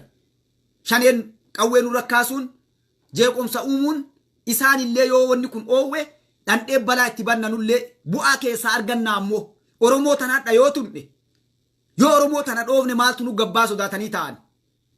Shaneen garuu nama hedduu waamte waamicha hedduu goote. Uummata Tigraay waliin daladde warra kaleessa Oromoo ajjeesaa bahe dhifatti. Waliin ajjeefna koottaa ittiin nu gargaaraa jettee gargaarsifatte. Wanni as caaleen jiru jechuudha. Uummatoota kaawwan warra akka Abdiilleedhaa miliik safaarii kaleessa warra duula nu ba'u ammoo karaa bantee fi hiriira ba'uudhaan nama ajjeesuudhaan baankii saamuudhaan makiinaalee uummanni fayyadamu ambulaansii guurachuudhaan dubartii gudeeduudhaan akka biyya san keessa jeequmsi uumamu godhan. Kanaaf wanni angaraana nyaatu ijoolleen guuranii leenjisan daa'imman uumaan beeytu. Adda bilisummaa Oromoodhaa hiikkaa isaan beeytu.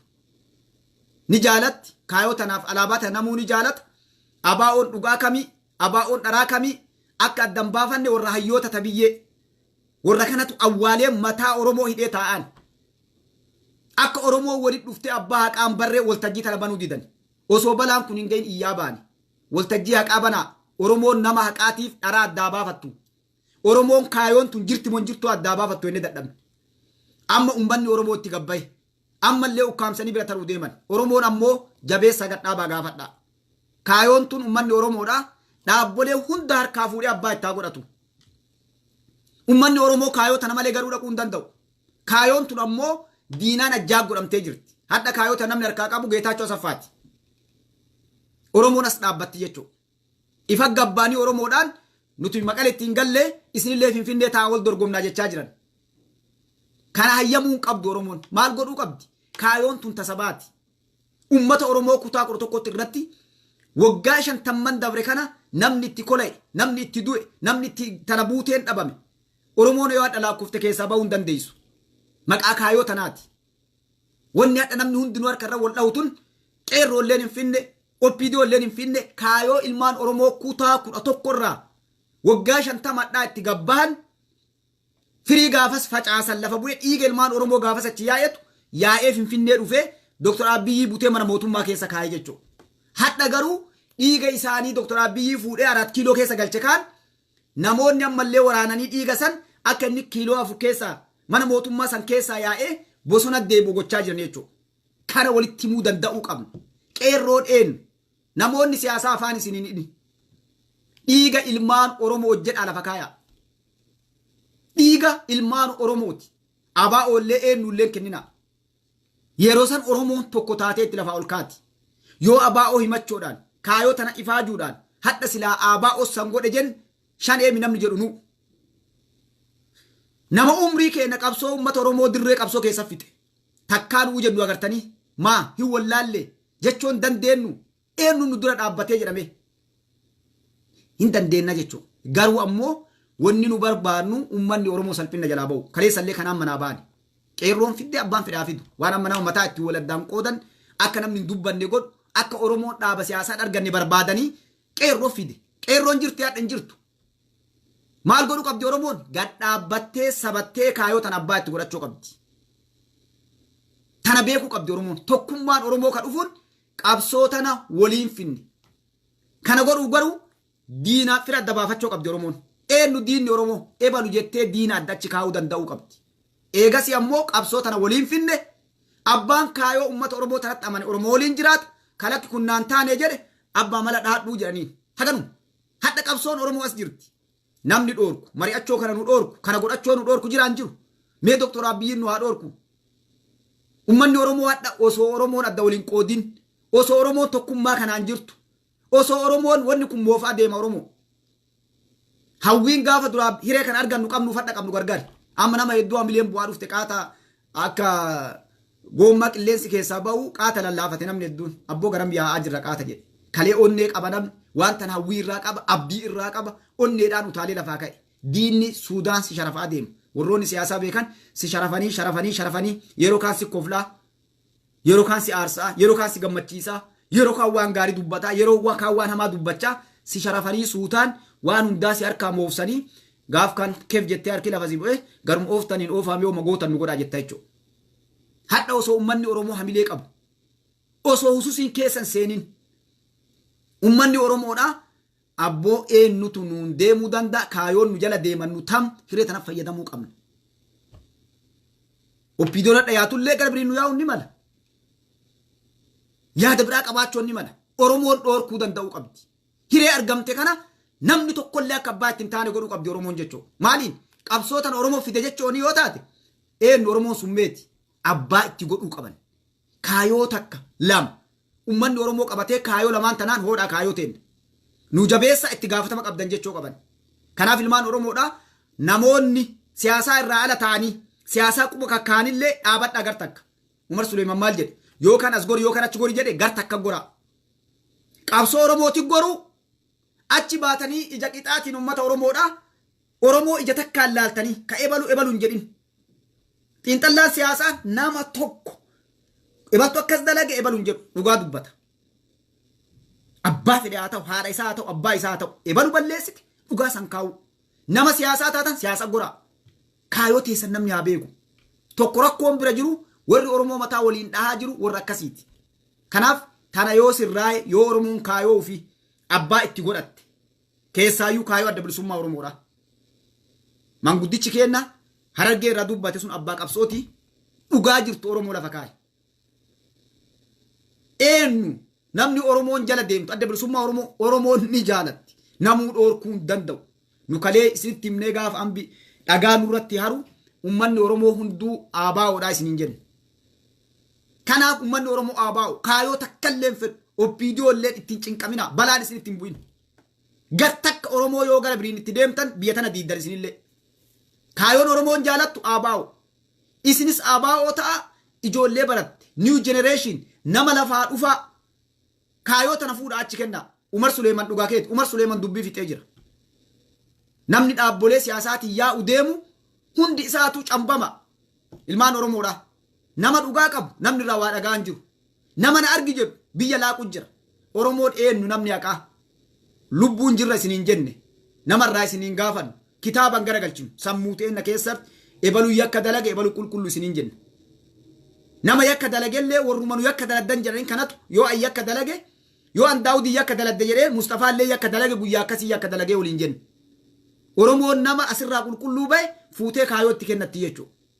Waan hagana ga'u lafa jiru namni maatti rakkata. Yoo nu duunee dhabamnee jiraannee hadha new generationiin qabsoo tana qabate dhugaa itti rakkatan. Namoonni kun waan nu dalanne waan nu cambine hin beeku nu dhumannee dabarre namni gaafatu ummanni Oromoon jiru hadha lubbuun jira daawud lubbuun jira nu'uun daawudii wal dhabbii qabnu lubbuun jirra walitti gaffidanii teessanii abboo kaayoo kalees ni kennan ilmaan Oromoodha waggaa sadaffaadhaa dubbadhe waan kana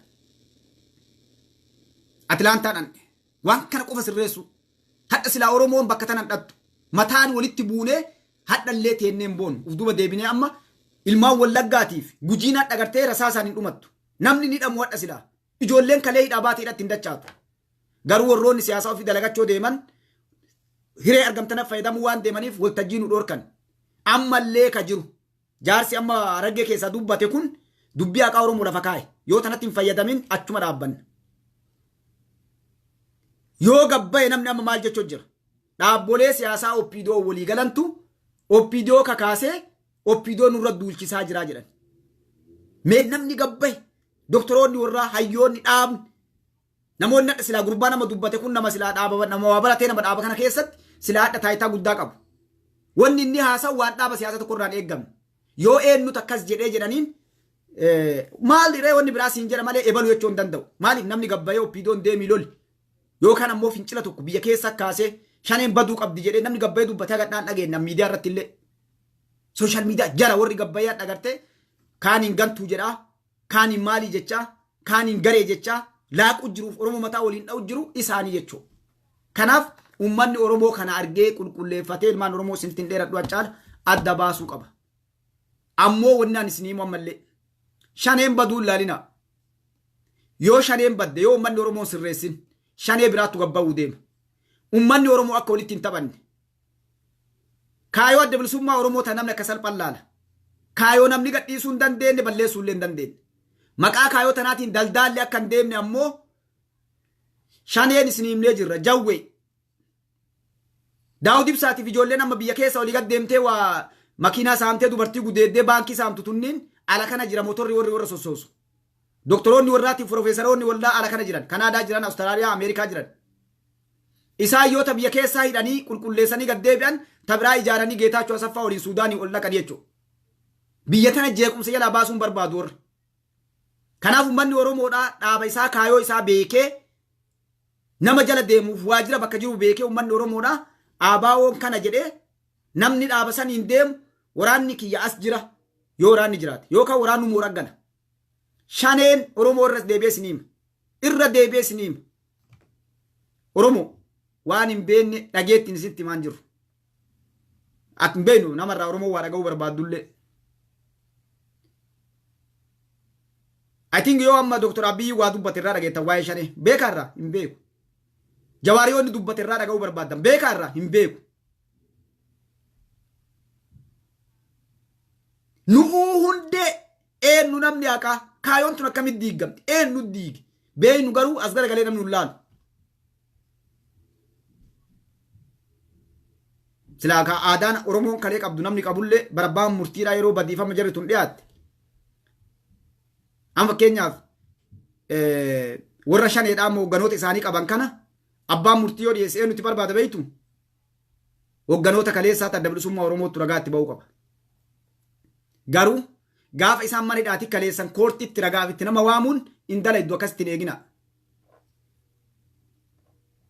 ergamtuun godina qabsaa'ota kaleessa lafa diidaa alatti ummanni Oromoodhaa osoo Daawud jeelan seenin kaayoo tana haqa bakka Daawud dhaabbatutti dhugaa jirtu itti himu Daawudeen maal dalage akkamitti diige qabsoo tana guyyaa kam eessatti maal godhee diige kana hunda Oromoon baruu qabdi nurraa dhagaa jedhanii nuti wanna as gubbabaane yoo dubbanne dubbachuu dhabneef hireen as gubbatti shaneellee qopheessuu waan nu jenne kanarraa ammallee qilleessu gubbatti hambisuu taati waltajjii yoo uumamte wal dura gatteenne ABO'n eenyu ebalu Daawud maali diina akkamitti diina jedha namni ilaala akkana godhe akkana dalage guyyaa akkana godhe namni inni ajjeese yoo jiraate qamoo wal duuba teemnee himnu kana ebalu ajjeese ebaluun akkana ajjeese diina waliin akkana dalage eenyu beeka sannuu namni beeku tokko illee hin jiru jechuudha. Shanee keessa ijoollee amma hidhanii namni ebalu kolaa ebalu harki irraa cite miilli irraa citeedhaan kan nama cichisiisee jara qabsiisee hiisisee jira. Shaneen kan ilmaan Oromoo guursisaa bahe. Kana hadhas gubbaa teennee yoo iyyaa oolle waa hedduu isinitti himne tokkollee Oromoon hojiitti hin himne tokko. Awwaa hedduu asirra Oromoo hime. Tokkollee namni dhagee hojittii kan jiru. Garuu hundinuu akka tasbeedhaa callee cittee harcaataa isin gubbaa dhufaa oo ila waan gaafas namni kun jedhe ila kunoo jechaa jirtan. So kanaaf as caalaa isinitti hin dheeradhu qaqqaalii babbareedduu ilmaan Oromoodha. Kanarra waan godhuu qabnu shaneeni ilmaan Oromoodha warroonni akka kiyya gabbaatanii waa waraabdanillee namoonni hubannoota qabdan ummanni Oromoo akka inni adda waa itti baafatu irratti duula godhaa.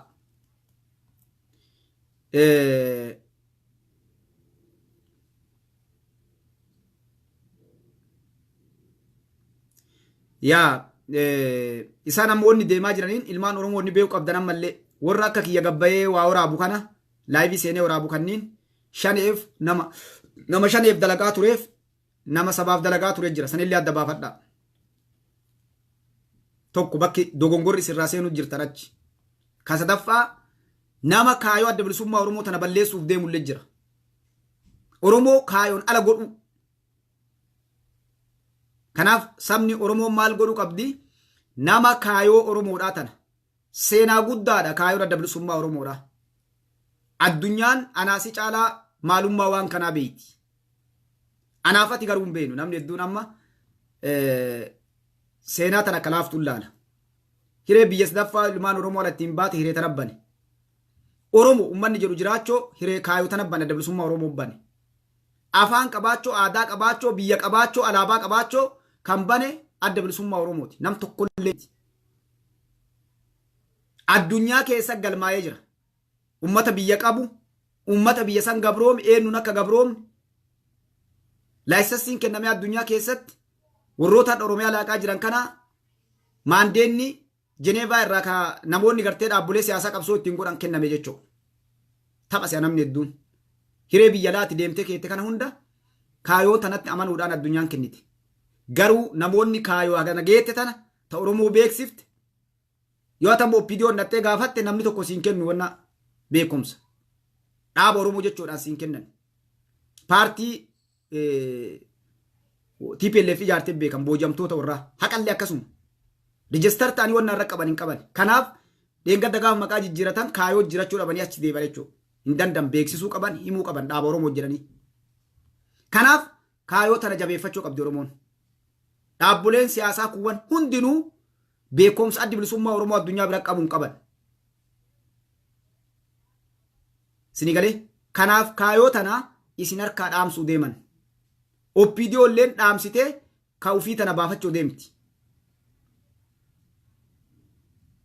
Lubbuun ilmaan Oromoo kumaatama gastu itti wareegame qabeenya kumaatama gastu itti baate ammallee waan nuti seenaa addunyaa keessatti qabsoo gooneef haqatee na falmanneef ilmaan Oromoo haga lubbuun addunyaa tun keessa jirtutti seenaa dhiiga ilmaan Oromoodhaatiin dhuftee fi wanni kun gartee waan seenaa gurdaa biyyattii teena keessa qabu goonee kaachuu waan qabnuuf jabeessuu qabnaa jechuudha. Kaayoo yoo jenne namootaaf miti. Ana yookaan Musxafaa yookaan Galaasaa yookaan Ebaluun kaayoo isiniin jechuu jirra. Namoonni nama baabura yaabbatee isteejaa yoo irraa bu'a. Kun beela'ee irraa bu'a.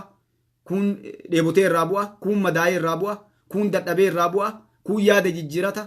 Qabsaayaan irraa bu'a baabura. Kaayoon ammoo achuma dhaabbatti. Kaayoon tun qulqulluu xurita kan qabdu. Kaayoo diinni keenya sodaatu. Hirriba dhaba kaayoo tanuu maqaadhaan diinni keenya jechuudha. Rafuun dandeettu warri diinni keenya. Kanaaf hagana isiniin jedhaa ilmaan Oromoodha. Kanarratti haa jabaannu waa'ee Wallaggaa ka jette Cheentoo. Wallaggaa ilmaan Wallaggaa itti himneerra Wallagga. Uummanni Wallaggaa ilmaan Oromoo an takka dubbadha. Osoo balaan kun hin ka'in lolli hin ka'in uummata Wallaggaati addatti viidiyoo raabeefii jira. Ammallee uummanni Wallaggaa hireen inni qabu mootummaa cinaa dhaabbachuu dhumatte. Hagan. Yoo uummanni Wallaggaa gabbayee mootummaa cinaa dhaabbate halkan takka hin bultu shaneen. Ammallee murtiin uummata Wallaggaa bira jirti. Garaa lama ta'uun qabu uummanni Wallaggaa. Oromoon makamuu qaba. Oromoo irraa adda achi baasanii Oromoo as deebuu qaba uummanni Wallaggaa. Obboleewwan keenya gara geessinu hin qabnu. Hin dogongorsan. Uummanni Wallaggaa jaalateen fudhanne.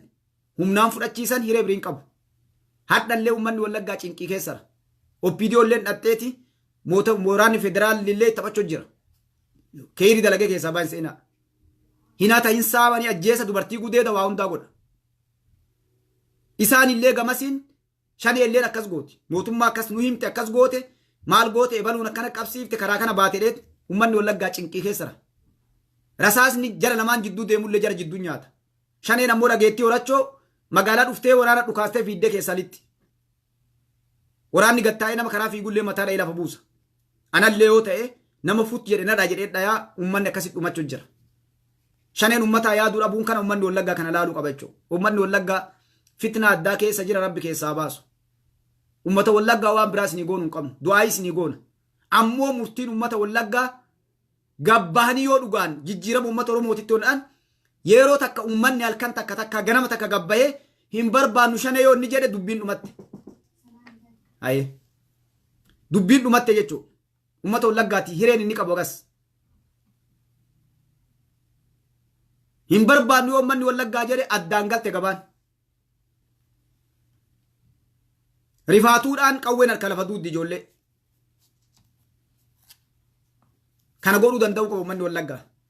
Magaalaan 2-3 yoo kana goote waan amma Ambofaa irraa eegalanii hiriira baaneetiin mootummaa fi Shanee walii galchina jedhan Oromoo yoo Shanee ofitti deebistee waliin haasofte dhagaa isinii himaan. Bakka isintu gabrummaa jaalate Oromoon. Fixaa isiniin jechaan jiru. Teessisaa Shanee gawwaamaa dhaabbolee siyaasaa warra kalee abaa'oo keessa waliin turre wal bira gannu teessisaa abbaa haqaa tikkaa yoo kennadhaa deemaa nuun jedha. Numara irraayyuu fuudhaati qabsaa'ota kalee hundaa irraayyuu galatoomaa kalee qabsoo nu gootanii deemaa ofirraa galaa jiru teessa roofadhaa nuun jedha. Kaayoon tasabaati kaa. Ta daawudii miti, ta galaasaatii miti, ta abbaa nagayaatii miti, ta nam tokkooti illee miti, tasabaati. Uummanni Oromoo san godhuu danda'uu qaba.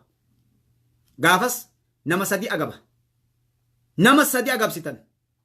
Hayyaan laallattuu hiree Oromoo tana balleessitee dantaa ofiitiif deemtu hangoof bizinesaaf. Tigree karaa kanaan qabeenya ofii kalee saamte Oromiyaa keessaa fe'achuuf akka jiraatu wama godhe haa ta'u itti fayyadamuu deemtu. Shanee warra gartee jiruu isaa kalee ilma namaa ajjeesee yakka malee takkaa waan dalagin bakka itti galuu hin qabne. Shaneen dhugaa isiiti hiree takka hin qabdu. Yoo hadhaangoo kana harkaa fuudhan martinuu gartee kokkee qabatee ajjeesuu barbaada. Gara deebi'an hin qaban gara takka. Warra kanniin sadiintu bakka dhaba. Oromoon nagaa dabarti. Oromoo walii galtee waliin deemti. Kanaaf wal qixxeessaa nullee warra yakka hin dalanne jedhuuf warra nullee yakka warri illee nuu yakka daladdan jedhaa nullee warra yakka dalanne jedhaa isin martinuu galatoomaa jechuu qaba uummanni Oromoo. Qabsoo tana qeerroo kennuu qaban. Nama barate fuudhanii sabboontota ilmaan Oromootiif kennuu qaban. Gaafa kana namni akka waan jedhanii gaafa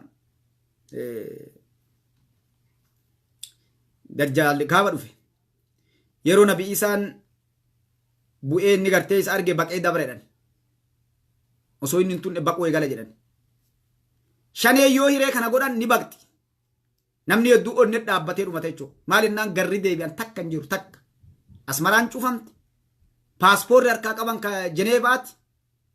Garri takka deebi'an hin jiru. Uummata tokko mandhee ijaarratanii keessa baqatanii hatta jiraatanii illee hin qaban. Waan namni waliin mataan gara galee nama kutaa takka galee akka nama qaama namaa irraa wanni tokko as na waraan teete hadha wakki Shaneen jirtu nama tuqaa takka qaama namaa kana gubbaa bakka takka madaayee jechuudha. Shanee bakka takka uummata mee miiliyoona 50 yaa jennu uummata Wallaggaa miiliyoona 10 godhi. Nama miiliyoona 40 jalaa miiliyoona 10 keessa jiru. Bariyooma akka seera addunyaattu deebilee laallee paarsentii baananiin kenne eenyu tagamtu deeggara jennee nu hadha laalleef kenne akkas du'a achi deebisne bar waan namni nama koflu hadha osoo addunyaan nu dhageette beekta qaani. Waraanni kun eessafaa jira hagam gayaa uummata gamtu deeggara yoo jedhan waan fafaati waan qaanii waan silaa uummata Oromoo kana hagana ga'u kana irratti nutti qaanii dhoofachuu qabnu jechuudha. Hadha Shaneen nama gam kudhan yoo guddatte namni hadha Oromiyaa guutuu waliin dha'u jiru yoo guddatte kudhan iyyuu Allahu alammeetiin jirtu. Saafanoo fa'aallee warra ammoo waaman kana maraa kana jennu South Africa bakkoota adda addaatii guuranii ijoollee biyya galchan. Ala kanaa kadhatanii ijoollee meeqa waa hunda isinii dandeenya waan isin Ameerikaatti daladdan isinii hona goonanii iddoo ol galchan. Osoo namni kun hadha humnuma takka nama 10 nama dhaabaa sirnaa miseensota kaleessaa harkaa qabaatee Oromoo mataa raasee xiqqoo ni fakkaatti. Nama akkasii takka. Lammata nama haga ammatti haasaa warra mee nama 5 nama 100 dubbisaa tokkochi walitti hin qajeelu. Tokkochi deebii gaafatan hin deebisu hagammaa nama tokko meenaa himaa. Yeroo waa'ee Shanee gaafatan waa'ee Oppidoo dubbatti. Yeroo waa'ee Oppidoo gaafatan waa'ee Maqalee dubbatti. Yeroo waa'ee Maqalee dubbatan waa'ee Wallaggaa dubbatti. Yeroo waa'ee Wallaggaa gaafatan waa'ee Gujii dubbatti. Yeroo waa'ee Gujii dubbatan Arsiillee rabbi godhee waa'ee arsii dubbatti. Maastikaan isaan afaan hin buun ammoo arsii irraa tuqamte se'e. Ummata akkanaa kanaan nuuqaani fafa ilmaan Oromoodha. Ufin salphisinaa. Nuti akka nama tokkoo Musxafaan bakka amma namni jala mammaree gosa xiyya akkanaa amantii irraa dubbate. Hedduun namaa kanaan ukkaamamee awwaalamee haqallee awwaalee addunyaallee kasaaree akiraallee kasaaru deemu jira. Ijoolleen arrabsaa as gubba yoo akkas ta'a yoo dhugaa dubbadhe nama bira jibbamaa.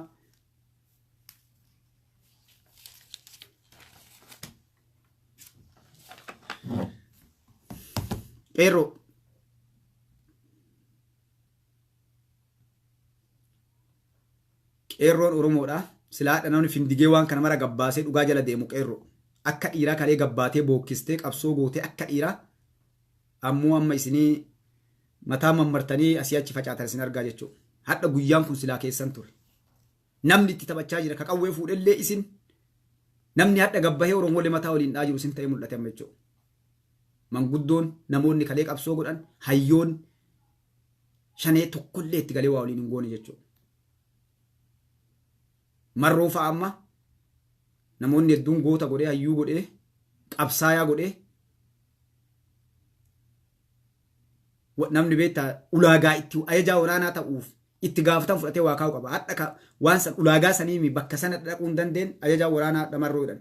Tooftaa warri kaate amma marroo namni garii yoo marroo qaban ililchee gammadee suduu jabuun oolu bakka guddaa kaa'ee. Inni garuu haga beekumsa inni qabuuf hayyummaa inni qabuuf dandeettii inni addunyaa keessaa addaa qabu saba Oromoo kana gartee lafa garrigee jaldeessa bilisoomsaa jedhe. Beektaa kan kee itti sibuu sadarkaan kan kee ittiin si beekamu ilaalchaati higiree sabaatii keettu. Woboon takka gaafa mileen bu'illee jaldeessaa miti. Nama tokkoon illee yoo dhaabbattu woboon kalee nu beenu maal jetti? Saba kiyya bilisoomsaa Finfinnee malee hin dhaabbadhu jetti. Haqaan beektaa namni yoo ofirratti konfidensi abdii qabaatee dhugaadhaan sanii deeme akkasitti qoma dhaata. Garuu nama achuma dhaabbatee jaldeessa bilisoomsina jedhe kun walitti kaa jaldeessattamu. Namoota akkanaa kanniinitti namni gartee amma isarra namni paaworii qabu osoo waa dalagee dalagu namticha amma qaban kana. Gammachuu ayyaanaa. Osoo inni bakka san dhaqee amma waraana harkaa qaba akkas godhe yaa xiqqoon fakkaattee jechuudha. Baay'inaan muuxannoo waraanaa qabaa. Waraana keessa turee jira. Waraana ajajee waa godhuu danda'a. Laga beekaa bakka hundaa aga tokko maappii onnaa barachuun oolu. Namoonni hedduu yuunivarsiitii baratanii bahuu laala. Riphee lolaan yoo xiqqaatte kutaa Oromiyaadhaa lama kutaa Oromiyaa tokko keessaa kutaa 5 beekuu qaba. Ajajaa waraanaa ta'ee deemuuf. Ijoollee gaara wallagga keessaatu achi teettee gaara akkasii gubbaa jira yoo namni jedheen laga akkasiitiin akkootti jechuu hin dandeenye wanna guutanii ficcisanii jechuudha. Siigalee qabsoon woboon akka itti godhaa baate nama 50 hin jiraattee bakka 50 yoo adda baate namni 50 sun sagandii keessa walitti deebi'ee dhufa. Maal jennaan gaara beekaa waggaa 10 20 30 dura qabsoo godhaa ture si dura jira. Gaara akkasii muka akkasii laga akkasii yoo ati buutee gama ceete muka akkastu jira achi jalaa waraqaa fudhu achi koottuu siin jedha. Waraqaa fudhattee waraqaa san gubbaa barreesseeti gaara akkana agartee achi yoo dhatte muka akkana gubbaa jira yookaan bishaan akkana jira yookaan eela akkana jira yookaan maaltu jira achi inni akkoottu jedha. Waraanni bilisummaa Oromoo barreedii waliin deemu. Yoo lolli nutti eega nama yeroo lafaa kaatu gaara akkasii irra walitti dhufna laga akkasii walitti dhufna akkas goona waliin jedhee deema. Waraanni tokko mootummaa injifachuuf dandeettii san qabaachuu qaba. Ijoolleen amma warri walitti qabee yaa'uun kophee adii godhattee yaati sneekara.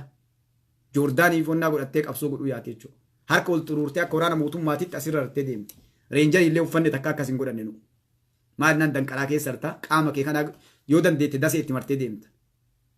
Riphee lolummaa irraa bahuu namaati gartu waraanni mootummaa kan magaalaa keessatti harka ol dachaasee gartee portokoolii eegee deemu godhanne. Bakka portokooliitti hedduu miti. Wayaa ofii gaddirtee reenjarii hoggamee godhannee yaa'anii baane. Takkaa marree harkasii ol dachaafnee hin deemne. Zinnaarallee qawweellee waan namni qabatu qabanne takkaa akkas hin goone suuraallee kaanee ni ergine. Maal jennaan kaayoo qabna Oromoo bilisoomsuu deemna fuula kee namni hin argu waan gootu hundayyuu naannoo hawaasa keessatti mul'attu akkuma kunoo sidhaan kana diinni kan kee mootummaan ati walloltuun sun boriyoo si gabbaa'ee suuraa kee argaa gola hundaa si guura. Uummata ati bir dhaabbattee ijoollee amma jarri guurte saniin ijoolleen kun ka'ee nu jedhanii amma oppiidiyoon san fayyadamaa jirti. Mucaan kun ka'ee nu suuraa qabanii ka'ee baluuti dhaqanii abbaa qacam godhan. Yes laal balaa jarri ittiin keetti. Najisa isinitti laaqattee uummata wallaggaa ficcisiisaa jirti jechuudha. Maaliif kaayoo hin qabne?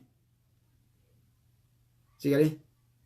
Kanaafi amma magaalaa keessaa guuraa jiran suuraa kalee kaate dagattee reenjarii lafa keettee dhaabni wobooni hawaasa keessa fakkaatee jiraataa dhageette reenjarii ofirraa mulqitee qawwee lafa keettee magaalaa dhufte. Waraanni federaalaa suuraa viidiyoo harkaa qaba suura jalaa akkasuma jalaalee qacam. Namni 800 wayii qaban kun akkasii guuran jechuudha. Bakki dura sabaa qabsoo godhuu shaneen gaddi ittiin baate tana. Nu ilmaan Oromoodhaa jaallana dhaskee jiranii waggaa meeqa qabsoo goone. Yeroo nu karaa makiinaa kana gartanii ispaaltii wanni laaluu si dhoorgu jira. Ispaaltii kanarra baanee fiinnee bira dabarra. Namni si argee fuula keessi baree boriyoo ati bobbaatee gardhatte. Namni kun qawwee qabatee guyyaa akkasii argee uummanni si qabsiisa. Waa dalaguu hin dandeettu. Kanaaf nuti gartee guyyaa qawwee qabannee ollee halkan magaalaa dhannee magaalaa keessa deemnee waa binnee maal jennee dachaana. Dhandhee mootummaa waraanaa jala deemnee dachaana. An waggaa hedduu magaalaa dalage Finfinnee dhaqee Mooyyalee dhaqee magaalaalee biyyattii keessa bakka hunda deemee deebi'a. Maal jennaan takkaa suuraa ka'ee namni hin jiru. Namni xufirraa eeddu yoo namni si biraa ganee jiraate warra ati gaara waliin turte qofa naannoo san qorattee naannoo jiru sossootu jechuudha. Maal kaayoo qabna laal. Wanni san goonee waa hundarraa dhukanneef haga Oromoon bilisoomtutti waan hedduu dirqama hedduu si kennama riphee lolaati. Mul'achuun qabdu fuula kee arguun qaban waraana mootummaatii mitati riphee lolaa taatee lolaa jirta. Kanaaf wanna irraa kaa'e maali? Ijoollee tanaa sirna saniin kaa'uuf Oromoo jeequu dhabu reenjarii uffatee gayyaa'ee namuu suuraa viidiyoo baanii uummata keessa sirbanii hin bilisoomne uummanni kun. Siniyalee. Waraabbatee waa hundaa lafa gannaqan. Kanaaf hadha kanaan guuranii gola hundaa gartee bakka jarri jirtu dubartii jalaa guuraa jiran jechuudha. Bakka jarri wannaa jala seentetti jechuudha. Kanaaf ilmaan Oromoodhaa wanni godhuu qabnu maali? Dargaggeessi kalee dagamte akka ijoollee Booranaatitti Gujiititti ta'arsii keessaa guuran ta'uufii harka kennatteetitti karaa nagaa ta'e osoo salphinni isinitti hin dhufne uummata keessaniin tigalaa ni balleessineen dogongorree maqaa kaayoo tanaa akkana ta'anii dogongorsan jedhaa nagaa hangalaa. Hidhamtanii ammoo namoonni ammoo irriyyaa jiru maali? Amnistii xiyyanii amnistii illee ni kasaarsite. Liistii nama meeqaa guuranii itti geessan ebaluu keenya nurraa ukkaamsanii hidhanii turru jedhanii. Isin galee doktoroota warraa agartan qaama gabbanii dubbatan. Anaa waajjira keessa taa'ee foon nyaadhuu na qaban, anaa shiroo nyaadhuu na qaban, anaa maalii ta'u. Nyaata shiroo nyaatte jedhanii si dhiisanii. Laala waan wallaa doktora tokko waa inni haasa'e laala. Wallaa inni qaaneffadhaaf yeroo garii doktora ofii. Waajjira banuuf dhufee waajjira seenee yeroo ambaree gara duubaatti gabbayee bireekfaastii nyaachuuf an duubat dabre nyaata nyaachuuf duubat dabre anaa taa'ee nyaata nyaadhuu dhufanii na qaban. Akkami anaa nyaata nyaadhuu na qaban. Seera yoo balleessite nyaataami waan biraa si jirtullee dhufee si qaba mootummaan. Anaa nyaata nyaatu. Anaa faxara bireekfaastii nyaachuuf jiru akkamiin nama qaban nama nyaata nyaatu. Mee akkamiin nama akkasii. Isaa dhugaadha 2016 qabsuun dabalamee jedhe. Akkasuma waggana waajjira nama qindeessuu waajjira gullallee qindeessu waa hunda dhaabaa godhu 2016 dhaabat dabalame waggaa lama keessatti waajjira itti gaafatamaa waajjira gullallee qindeessu isa jechuudha. Doktora maali kun siyaasaa irraa namoota kana osoo leenjisin seeftii isaanii nagahummaa isaaniitiyyuu sirna tokko osoo ittiin goone waajjira keessa kaayan.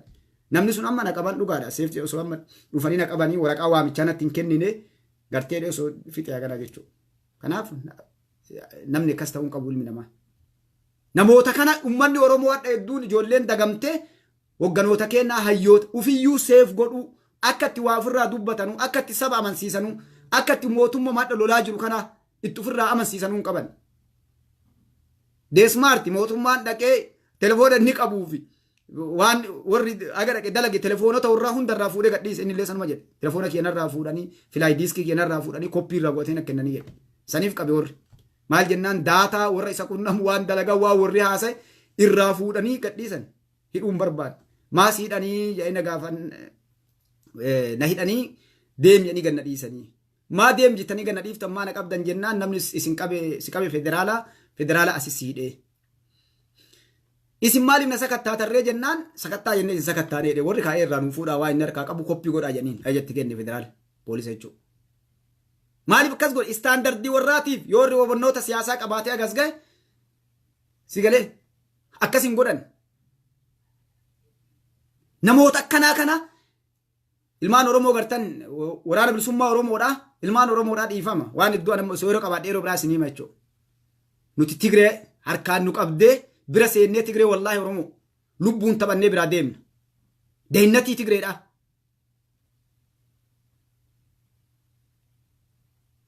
Kabade itti bada malee qabdee illee niitu ijoolleen gartee hedduutu qunnamtii magaalaa dalagaa ture namni hedduun jechuudha.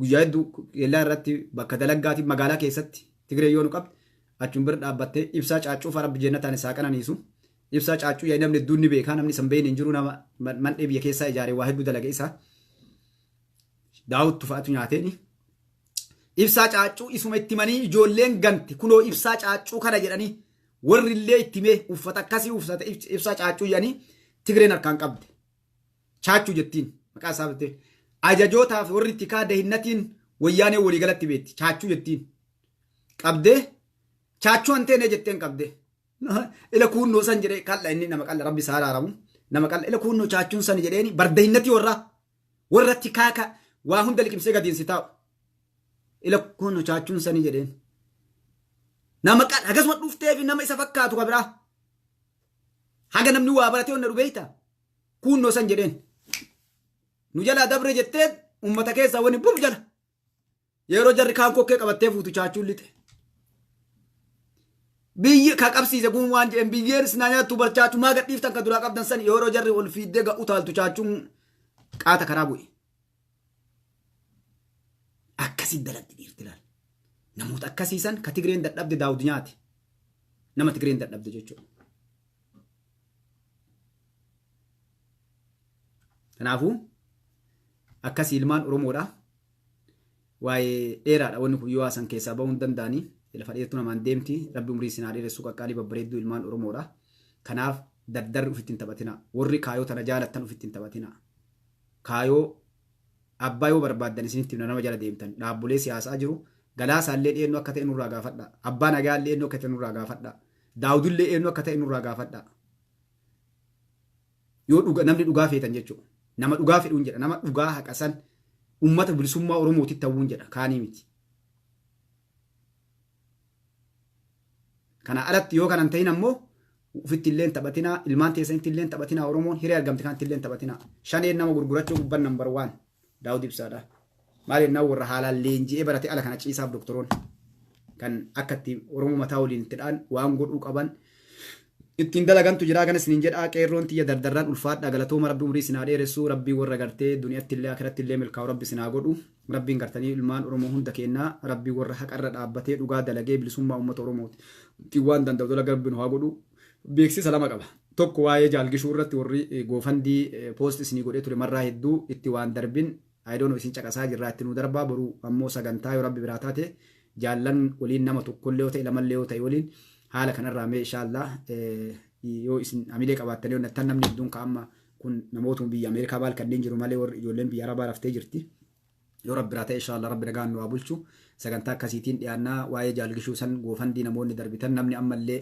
biyyoota Arabaa irraa waa erguu barbaadan namni naa bilbilellee hin jiru dhaamsallee keettanii hin jirtanii kanaaf gartanii kanarratti illee jabaadhaa isiniin jedha rabbi umriin hundaa dheeressu rabbiin bilisummaa rabbiin waa argamsiisu shaneellee rabbi haa qajeelchu ummata keenya wallaggaa ka dhubachaa jiru rabbiin gartanii bilisa isaan haa baasu san jala rabbiin warra gartee ummata keenya akka inni gara malee ittiin duune rabbi haa tumsuuf inni guddoon namaa tumsu rabbi kana isiniin jedha akkasii ilmaan Oromoodha ulfaadha galatooma kan kiristaanaa waaqeffataallee nagannaa jiraadha kan musliimaallee assalaamu alaikum wa rahmatullaahi wa barakaatu.